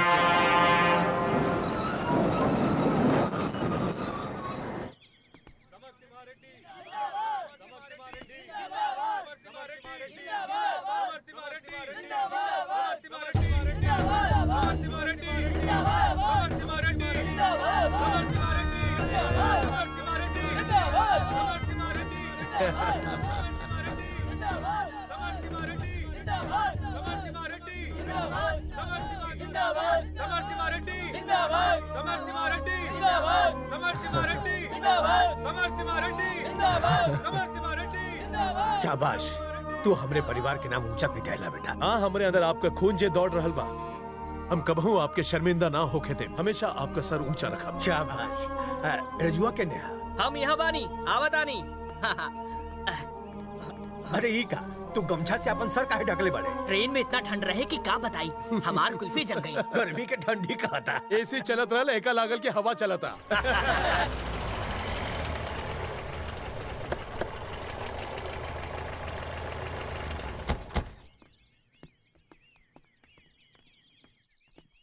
ठाकुर साहब बस 5 मिनट रुक जाएं। काहे का बात है? अंदर राजा ठाकुर के बेटवा समर सिन्हा रेड्डी आयल बड़े। एसपी साहब बोलने वाले कि केहू के अंदर ना भेजिया। अगर तोहरे बदन पे वर्दी ना रही इंस्पेक्टर तो हम तो के जान से मार देती। हमनी के तू जानत नहीं खे इंस्पेक्टर। जा और अपन एसपी से कह दे कि केहू के खातिर हम रास्ता ना बदले ली। चल भाग यहाँ से। सर ठाकुर विजेंद्र प्रताप तो रुके खातिर तैयार नहीं खे। ये तो मुसीबत हो गई। रुकी रुकी इतनी रुकी। राजा जी बुरा ना लगे तो दूसरा गेट से बाहर जाएंगे। यह ट्रेन से ठाकुर विजेंद्र प्रताप अपन बेटी के लंदन भेजता रहे। हाँ तो अगर आमना सामना हो गई तो अपन बकवास बंद करा, नहीं तो हमार आदमी तो कहीं यह दफन कर दी है। चल जाइए यहाँ से। हम हाथ जोड़ के गुजारिश करता नहीं। हमार बेटा एगो बहुत बड़ा केस जीत के आयल बा और वो दिल्ली हाई कोर्ट से। तू हमरा के पीछे से जाके कहता रहा तू के हमरा ही काहे वाला रास्ता छोड़ा। समर सिम्हा रेड्डी साहब रउआ तो पढ़ा लिखा हुए, बिना मतलब खून खराबा काहे खातिर। हमार बात मान ला, दूसर गेट से जावे खातिर अपन पिताजी के मना लिहल जा। Please please. पिताजी चलिए वो गेट से चल जा। बेटा अगर हमनी के पिछवा से गईली तो वो सोचिए कि हम डर गई। कुत्तन के भौंके से शेर के कोनो फर्क ना पड़ेला। अगर वो हमारे रास्ता में पड़ी हैं तो उन्हन के सर कुचल के हम आगे बढ़ जाए। पिताजी आज खुशी मनावे के दिन है, उनके खातिर अपन खुशी काहे खराब करेंगे। हमका एसपी साहब के बात मान लेवे के चाहिए। ठीक है बेटी।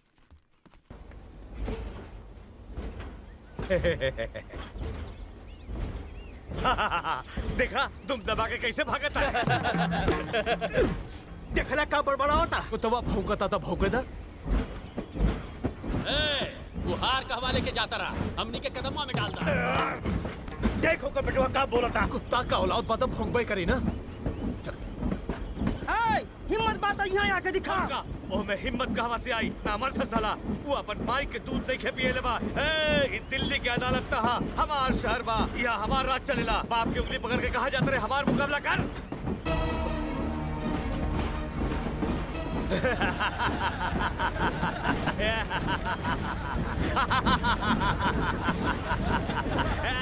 डरपोक कहीं के।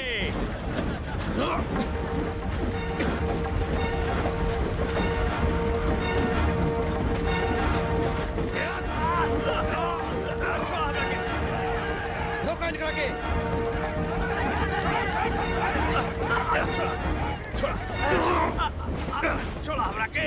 अपने आप के 30 मार खान समझे तारा, आज हम तो सारी हेकड़ी निकाल दे। बहुत घमंड बाना खुद पे, बहुत गुरूर बाना अपनी छोटी शान पे। अगर तू अपन माई का दूध पीले बारा तो छुड़ा के दिखावा। दिखावा छोड़ा के दिखावा। क्या भाई सिट्टी पिट्टी गुम हो गई।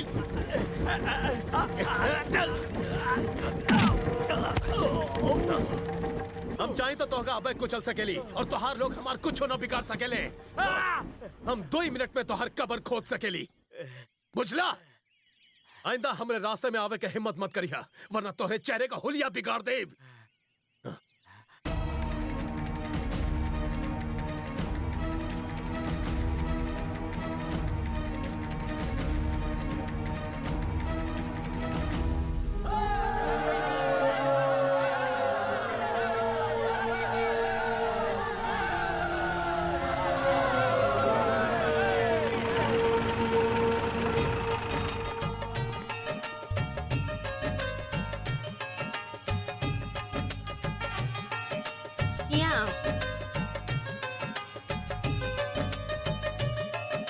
अरे रे रुका, हमरा के दा।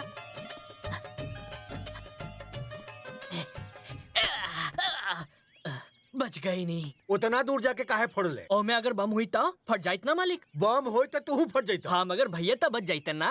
हाँ तू अपना साहब से कितना प्यार करेगी? जब तक तू जैसन वफादार बड़े हमरे लड़का के कुछ ना हो। मगर रौरो तो हमेशा डांटत रहनी। राजू, एक ही वफादारी ना भाई के प्यार कहल जाला। ई हमका तब अपनाउले जब हम मुसीबत में रहली। आज हम जौनू कुछ हई ऊ सब इनका वजह से। ऐसी महान इंसान के खातिर हमार जैसन 100 रौजी कुर्बान बा।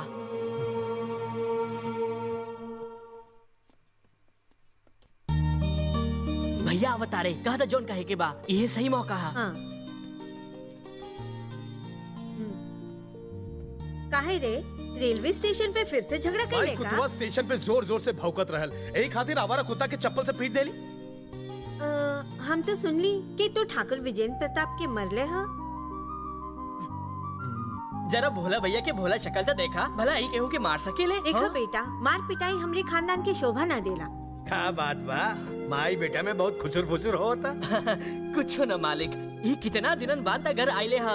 हम कहत रहली कि घी नमक भात मिला के खावे में तो मिजाज बन जाए। डर के जिए में कोनो बहादुरी ना हा। लहरन के संगे तो कोनो मनई तैर ले, लेकिन बहादुर इंसान ऊ हा जो लहर के चीर के आगे बढ़े, तूफान से तनिको ना डरे। अरे राजू, हाँ? हमरा से कोनो मिले चाहता ना? कौन बाऊ? हाँ, ऊ देखा खिड़की से कुछ आवता, कहीं होकर निशाना ना चूक जाओ। एक मिनट।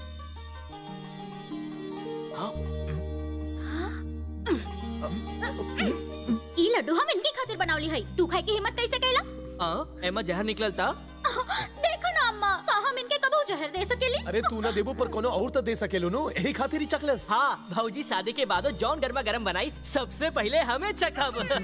जल्दी चला, देर हो रहल बा। ये सब का है? इतना समनवा देख के तो साले साहब और बहनिया तो परेशान हो हाँ जाएंगे। बेटा, जब वो तोहरे बहन से शादी कैले रहले तो वो ये सब लियाइल रहल। अगर वो इतना देहले बड़े तो हमार फर्ज बा कि हम उसे दोगुना दें। चला बेटा, हाँ? तोहरे ब्याह के बाद हम रजुओ के ब्याह कर दें। हमार शादी के तो समय बा, हम तब तक शादी ना करब जब तक हमारी बहनन के शादी ना हो जाई। हाँ, तू हमेशा अपन बहनन के बात करत हुआ, पर कभी उनके घर लावे के सोचला है? कितना बड़ा हो गई हुई है। सबसे बड़ी बहन भाभी की उम्र के हुई, सबसे छोटी याद नहीं है, उससे बचड़ 10 साल जौन हो गई बा। लेकिन जरा रुका, हमरे लगे उनका तस्वीर बा, हम इतना छोटा छोटा रहली।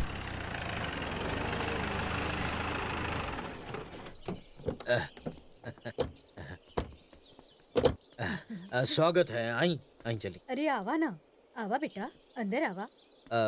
दामाद जी, इतना गुस्सा का है? हमसे कोनो गलती हो गई? हम सब इतना दूर आइले बानी, बिना पैर धोए अंदर कैसे आई? सुनो, अरे पानी लाओ भाई।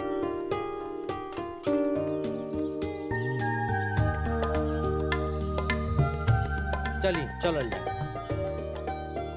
ओहो, अब का बात हो गई समझी जी? पैरवा तो धुल गई, अब पोछे खातिर गमछा ना मिली का? गमछा लाओ भाई।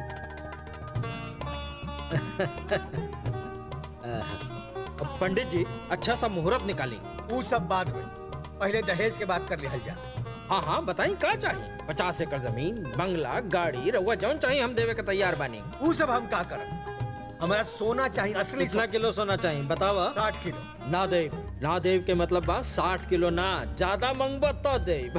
बेटी के वजन 60 किलो बताऊला, तो यही खातिर हम 60 किलो सोना बोल देली। अब पहले 60 किलो रहल भाई, अब ओकर वजन बढ़ के 63 किलो हो गइल बा। सच कहता रहा। पंडित जी मुहूर्त निकाली। काऊ लोगन की मर्जी से का होई? हमरो देखे कबा कि इनमें कोनो डिफेक्ट नहीं। क्या कहता रहा? हमरा बेटा में डिफेक्ट? तो हमका तभी पता चली जब रउआ लोग हमनी के तनी देर के लिए अकेला छोड़ दी।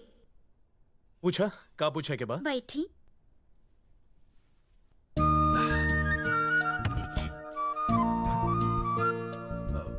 हाँ बतावा। बचपन में जब हम खेलत रहली और हम पेड़वा पे चढ़त रहली त तू का करत रहल? हम तारा के उल्टे हाथ के थप्पड़ देत रहली। और धूल में खेलत समय मिट्टी तोहरी अखवा में जात रहल त तू का करत रहल? तब्बो हम तारा के उल्टे हाथ के थप्पड़ देत रहली। मतलब तू हर बात पे हमरा के मारत रहल। और जानत हो कि आज हमरा मनवा का कहता? हाँ हाँ बतावा ना।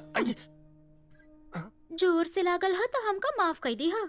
शादी के बाद तोहरा पे हाथ न उठा पाइब ना। समर सिमा रेड्डी के बीवी होवे जाता नी, हमरा उधारबाजी पसंद नहीं खे। हमरो कोनो उधार केहू बाकी नहीं खे, तो हर उधार रहलू पूरा हो गई। थोड़ा बाकी बा। मतलब इहो गाल पे मरबू? ना ना, ऐसे पहले कि हम रौरा नाम के सिंदूर डाली, हमरा के वो फोटोवा वाला लॉकेट पहनावा ना। बहुत हो गई, अब जाके दरवाजा तो खोला। जरा रुकी, राउर गाल तो लाल हो गई बा। अगर तू प्यार से चुम्मी देबू ना तो ये लाल एकदम ठीक हो जाए। पहले अखवा बंद करी।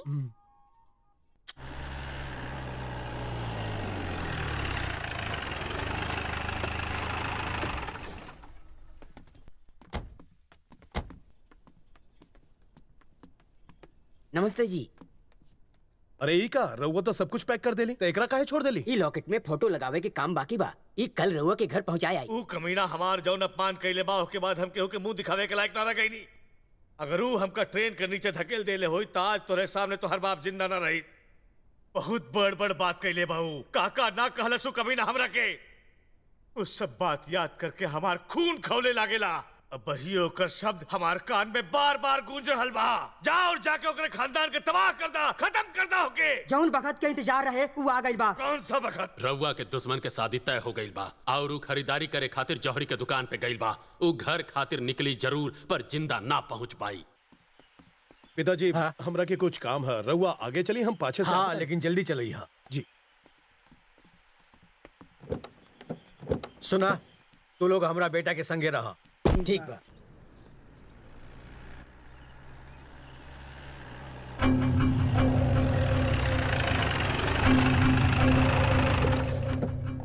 ठीक है।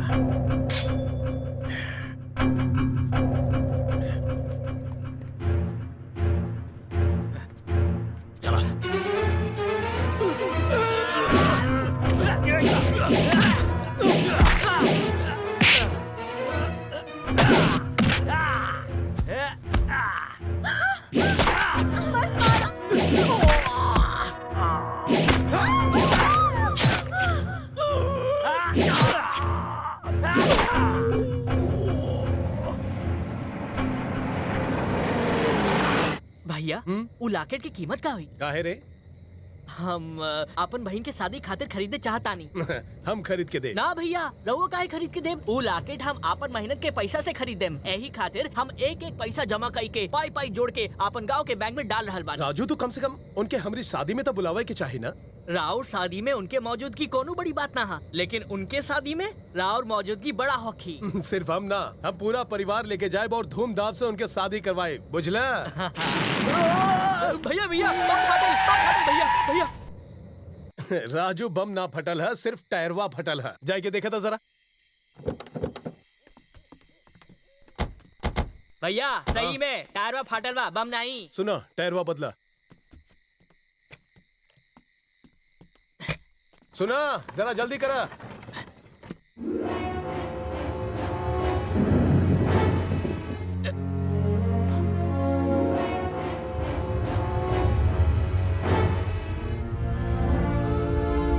भैया गाड़ी ठीक हो गई।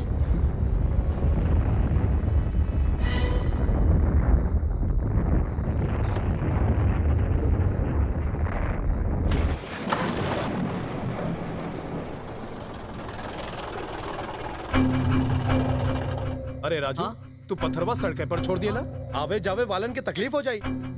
जा और जल्दी जाके साइड पे रख दे।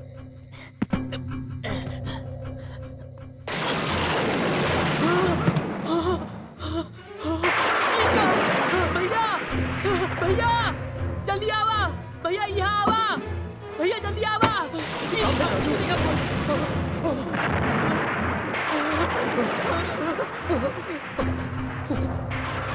जीजा जी, भाभी ई का हो गइल? जीजा जी।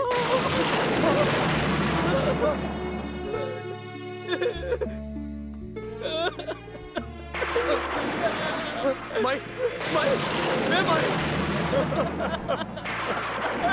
राजू ये सब क्या हो गए? दीदी दीदी दीपिका बाबूजी बाबूजी बाबूजी बाबूजी बाबूजी भैया बाबूजी के साथ चला था। भैया यहाँ आवा भैया। ये देखो भैया। पिताजी पिताजी पिताजी ये सब हमारी वजह से भइल बा। हम हो के आपे के साथ रहे चाहत रहे। बेटा शेर रोएला ना, दहाड़ मारेला। ठाकुर ठाकुर विजेंद्र प्रताप। ई कुल्हाड़ी पे राजा ठाकुर के खून लागल बा। यह कुल्हाड़ी ओकर छाती के चीर के धर देलस। यह कुल्हाड़ी हमरा पे लागल सौंसे धब्बा के धो के रख देले बा। शिवा। जी पिताजी। एक कुल्हाड़ी के फूल माला चढ़ा के ऐसा जगह धरावा जहाँ से सारा लोग देख सके।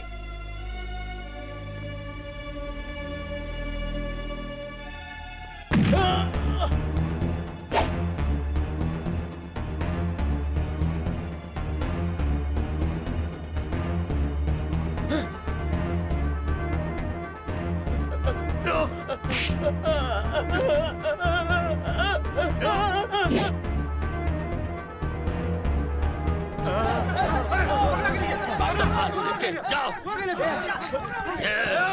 का भाई रुक काहे गइला? अपने घरे वालन के बुलाला, अपने सारे आदमिन के बुलाला। यही कुल्हाड़ी से तू हमरे पिताजी के मरले रहला, यही कुल्हाड़ी से तू हमरे परिवार के मरले रहला।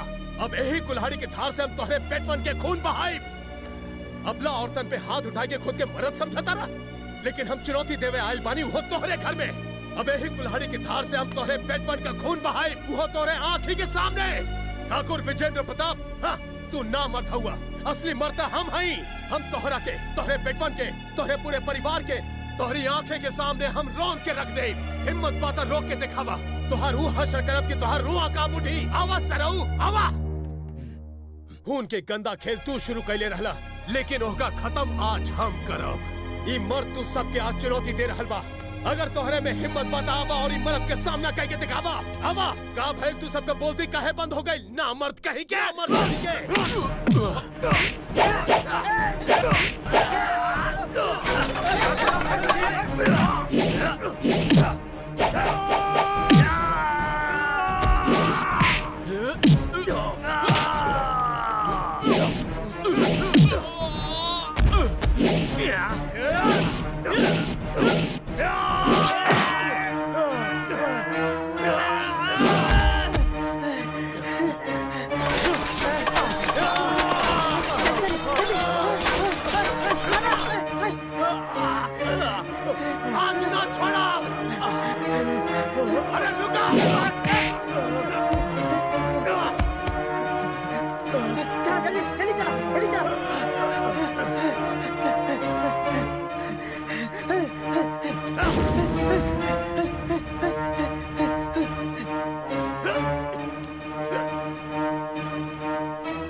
जिंदा छोड़ो ताकि तो का अफसोस रहे और सारा जिंदगी तू कीड़ा जैसन रेंगत रहा। जौन हाथे से खैबा वह हाथे से धोइबा। जब तक तू जिंदा रहबा हमरा के भूल न पाइबा, तोर परछाइयो हमरा के भूल न पाई।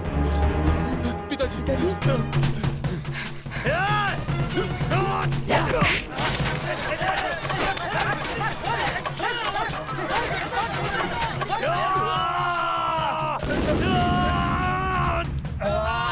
भैया भैया इसे ठीक ना है भैया।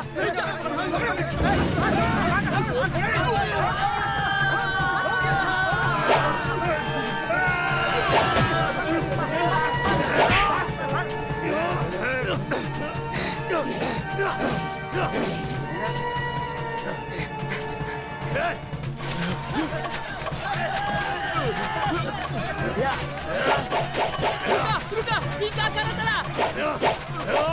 ये क्या कर रहा तेरा?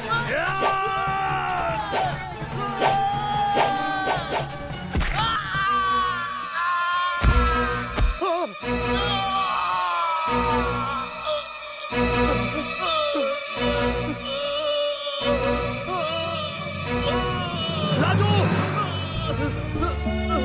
राजू, राजू, राजू, राजू, राजू, ए राजू, राजू, राजू, तू तो साथ जिए का वादा कैले रहला। तू हमरा के छोड़ के कैसे जा सकेला? तू हमार भाई हुआ। राजू, ये हमरा से का हो गइल? रउआ के गोद में मरने से अच्छा और कौन बात बा? हमरा मरे के कौन हुक्म नहीं खे, लेकिन हमार बहनन के कहा, उनके का हुई? वो हमार इंतजार कर रहे हुई है। ई सोच के हम लौटब। रउआ उनसे कहिए कि आप उनके भैया हो। रउआ उनके आंसुआ पोछब नु। हमार बखत आ गइल बा। तोरा के कुछ ना होके, हम तोहरा के बचाइब। चलो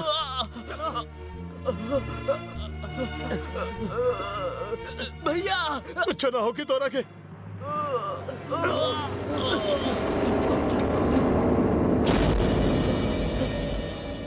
राजू राजू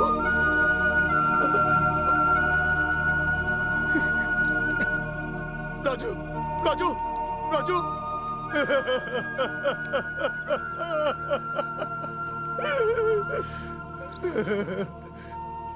हम ही वादा न भूलो, हम राजू बन के जेबे। तू जौन पैसा जमा कैले हुआ उसे हम तोहरे बहनन के शादी करवाए, जरूर करवाए। हम तोहरे बहनन के आंख में आंसू ना आए देव, ये हमार वादा है, तोर भैया का वादा है।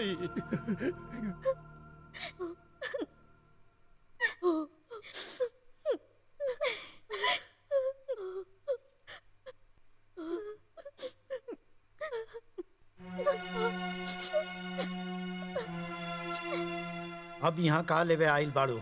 अस्पताल में आई देखे तो नहीं खुआ आइल क्या? वो अब तक जिंदा बा के मर गईल? उनके परिवार के लोग शादी के जेवर लेवे गईल रहे। वहाँ बुजदिलन के तरह तोहरे पिताजी उन पे हमला कैले। वो तोहरे घर अपन बदला लेवे गईल रहे। जौन तोहरे पिताजी के हाल भइल बा, हाथ नहीं खे, पैर नहीं खे, इन सब के जिम्मेदार वो खुद हुए, समर सिम्हा रेड्डी ना।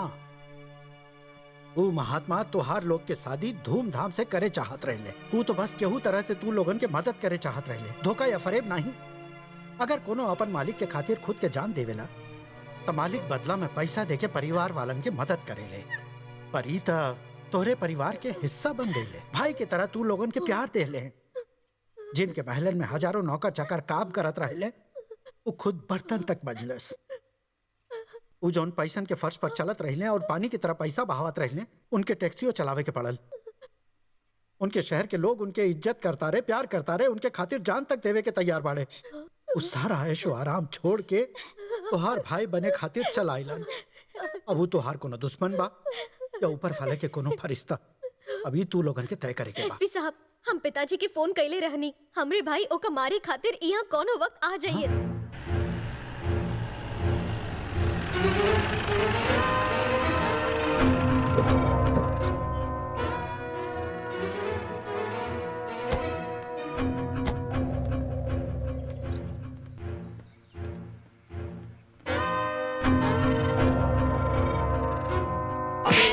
समर नाम के एगो आदमी तोरे अस्पताल में भर्ती भइल बा। उ कहवा बा? उ सुबह डिस्चार्ज हो गई।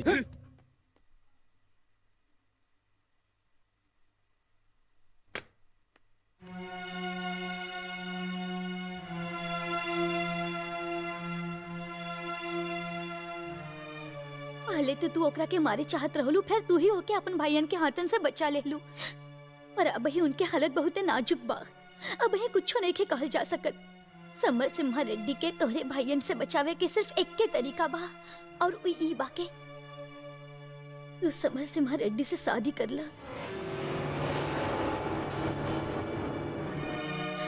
हम जानता नहीं कि तू अब का सोचे तारू। ये है ना कि हम उसे प्यार करें, ये सच है। पर तब हमके ना पता रहे कि वो इतना महान बाड़े, हम उनके लायक ना हैं। और अब तो उनके अपन तीनों बहनन के सदियों करवावे के। अगर तू ओकरा के खुश देखे चाहता रू तो बेहतर होई कि तू ओसे शादी कर ल।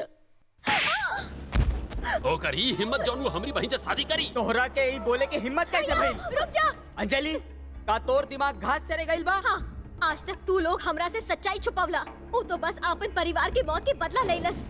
वो जानत रहिल हम के बेटी हई और का चाहतानी, फिर वो अपन बहनन के खातिर हमार दिल जहरवा पी लेलस। अब अपन गलती माना और जाके उसे माफी मांगा भैया।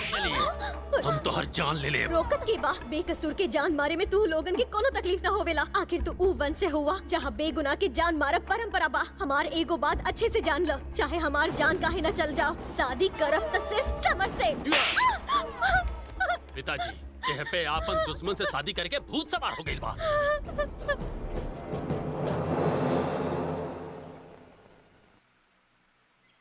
दुश्मन के जमाई बनावे से बेहतर बा कि हम एकर जान ले ली। तू चाहता रहा कि लोग कहे कि एक बाप अपन बेटी के ही जान ले लेलस।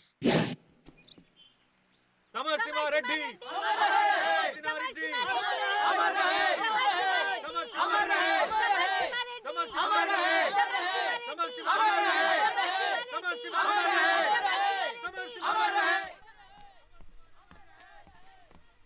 समरसिम्हा रेड्डी 12वां हजारन के भीड़ रहुआ के नाम के नारा लगावा था। हमका नहीं खे लागत कि पुलिस उनके रोक पाई। अगर रहुआ बाहरवा आके उनके कुछ समझाई तो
रुक जा।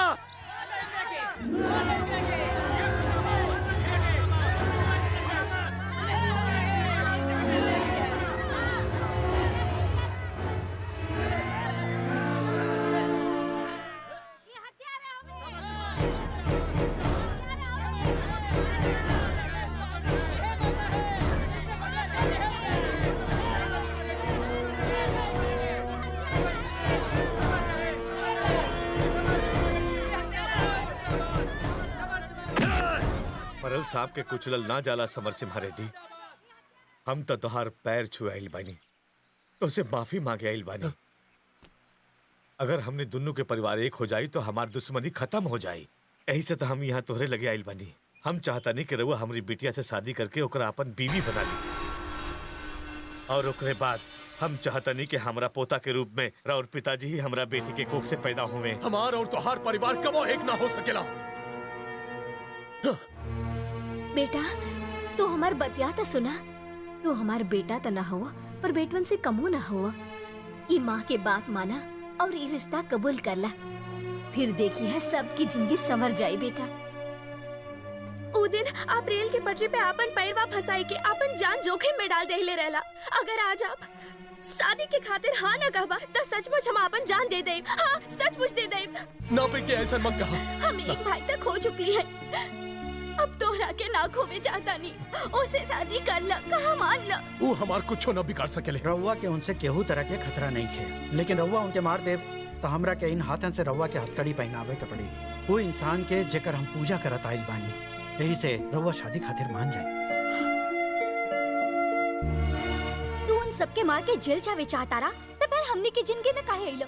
अगर तोहार सपना अपन बहनन के शादी करवावे के हो तो पहले तोहरा के खुद शादी करे के पड़ी, समझ ला।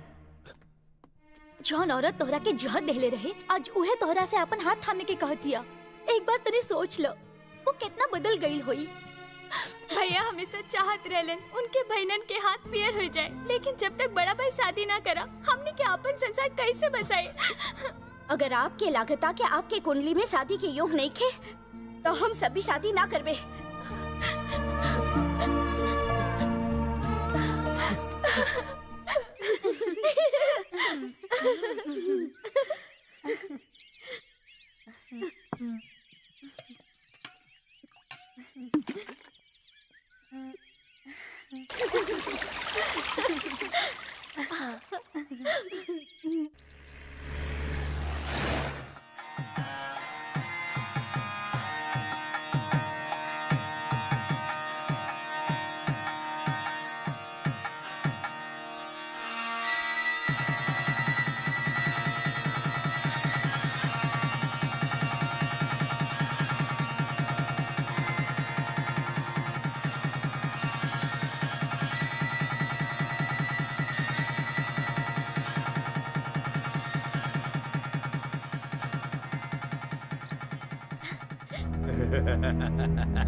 जब तू समरसिम्हा रेड्डी से शादी करे के फैसला कैलू तब तोहरे भाई लोगन के तोहके मारे से हम रोकली जाना तरीका है काहे कि हम नहीं के चाहत रहनी कि कोनो भाई अपन बहन के खून करे ना कबो ना। अब हम तोहरा के भी मार सकेनी और एकरा के भी। अपन बेटिया के मार दे तो हमका नरक जाए के पड़ी जौन हम नहीं के चाहत। नरक चल जाती तो हमार बदला के लिहित। अब तोहार शादी हो गई और तू हमार बेटी ना रह गईलू, तू हमार दुश्मन के पत्नी बन गईलू। अब तोहरा के मार के हम ही समझब कि हम दुश्मन के घर के बहू के मर ले आई। एकरे बाद हमार कुल के नाम और ऊंचा हो जाई। यही खातिर हम ई सारा षड्यंत्र रचले बनी। तो अब तोहार विदाई के सही समय आ गई बा।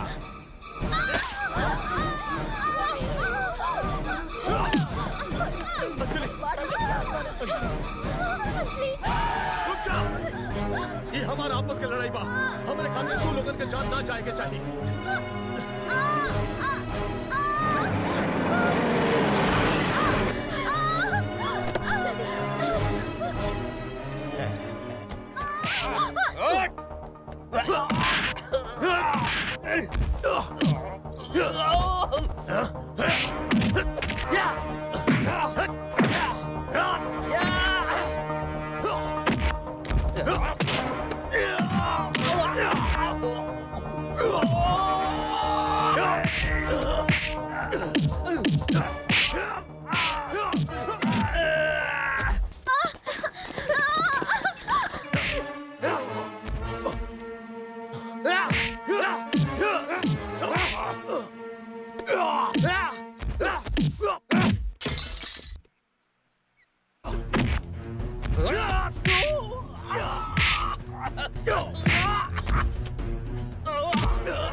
वैसे ही हम बहुत पहले ही विधवा हो गई बानी, अब कोनो फर्क ना पड़ेला। इला मार डाला इनके रखे।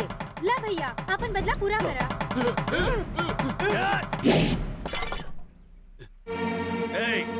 जा ओकरा के खत्म कर दा।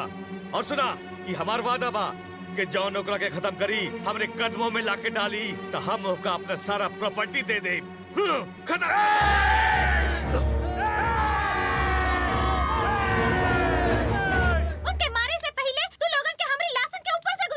आजा मारा हमका।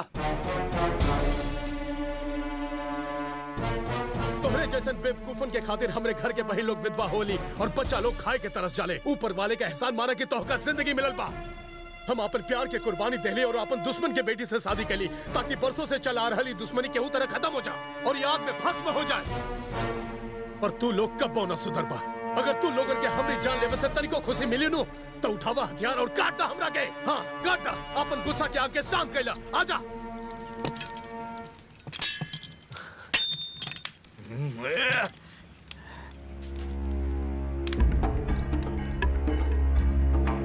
ना, ऐसे मत करो।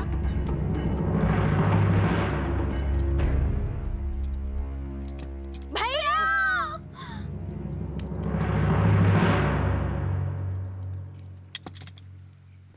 समर सिम्हा रेड्डी! जिंदाबाद! जिंदाबाद! जिंदाबाद! समर सिम्हा! जिंदाबाद! समर जिंदाबाद! सिम्हा! जिंदाबाद!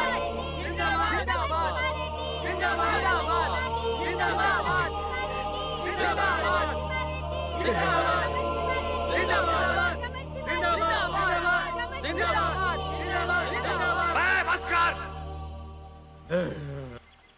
हे, तू हमरे इन दू नकारा बेटन के बहला सकेला, पर तो हर भाषणबाजी हमरा पे असर ना करी। ठाकुर विजेंद्र प्रताप सिंह कब वो हार ना माने ले। ई जन्म तका तू कोनो जन्म में हमका ना मार सकेला। आपन तकदीर के फैसला हम खुद करत हई। हम इतना सालन से एक अपाहिज के जिंदगी काहे जियता नहीं जानत हुआ, ताकि तोहर मौत का तांडव हम आँखी से देख सकी। साले तू हमार कनवा काहे ना काट देला। आज तो हर जय जयकार सुने के पड़ल हमरा के। हमार रखवा तहरा के जीतत ना देख सकेला। जब तक हम जिंदा बानी तू ना जीत सकेला।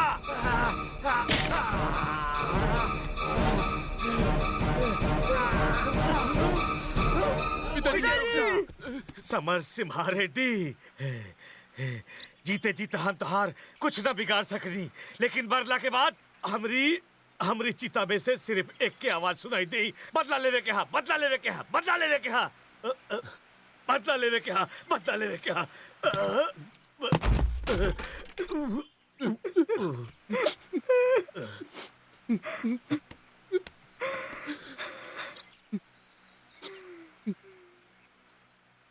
ऐसन बाप जौन आपन बेटी के हत्यारे बाड़न, उनके इस समाज में जिए के कोनो हक नहीं खे। इंसान के जन्म एक दूसरे के मारे खातिर नहीं खे भइल, पर दूसरे के साथ प्यार मोहब्बत और भाईचारे के संग रहे के खातिर भइल बा। इंसानियत के दूसर नाम है समर सिम्हा रेड्डी।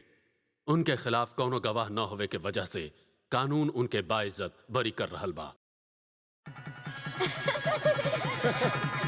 थोड़ा थोड़ा मत डाला, पूरा डाला, पूरा। अरे पूरा। अरे जीजा जी लड़की जीत गई तोहरा से। आज हमें बेटी मधु के हाथ रउआ के हाथ में देहल चाहतानी। कहा ई रिश्ता तोहरा मंजूर बानी?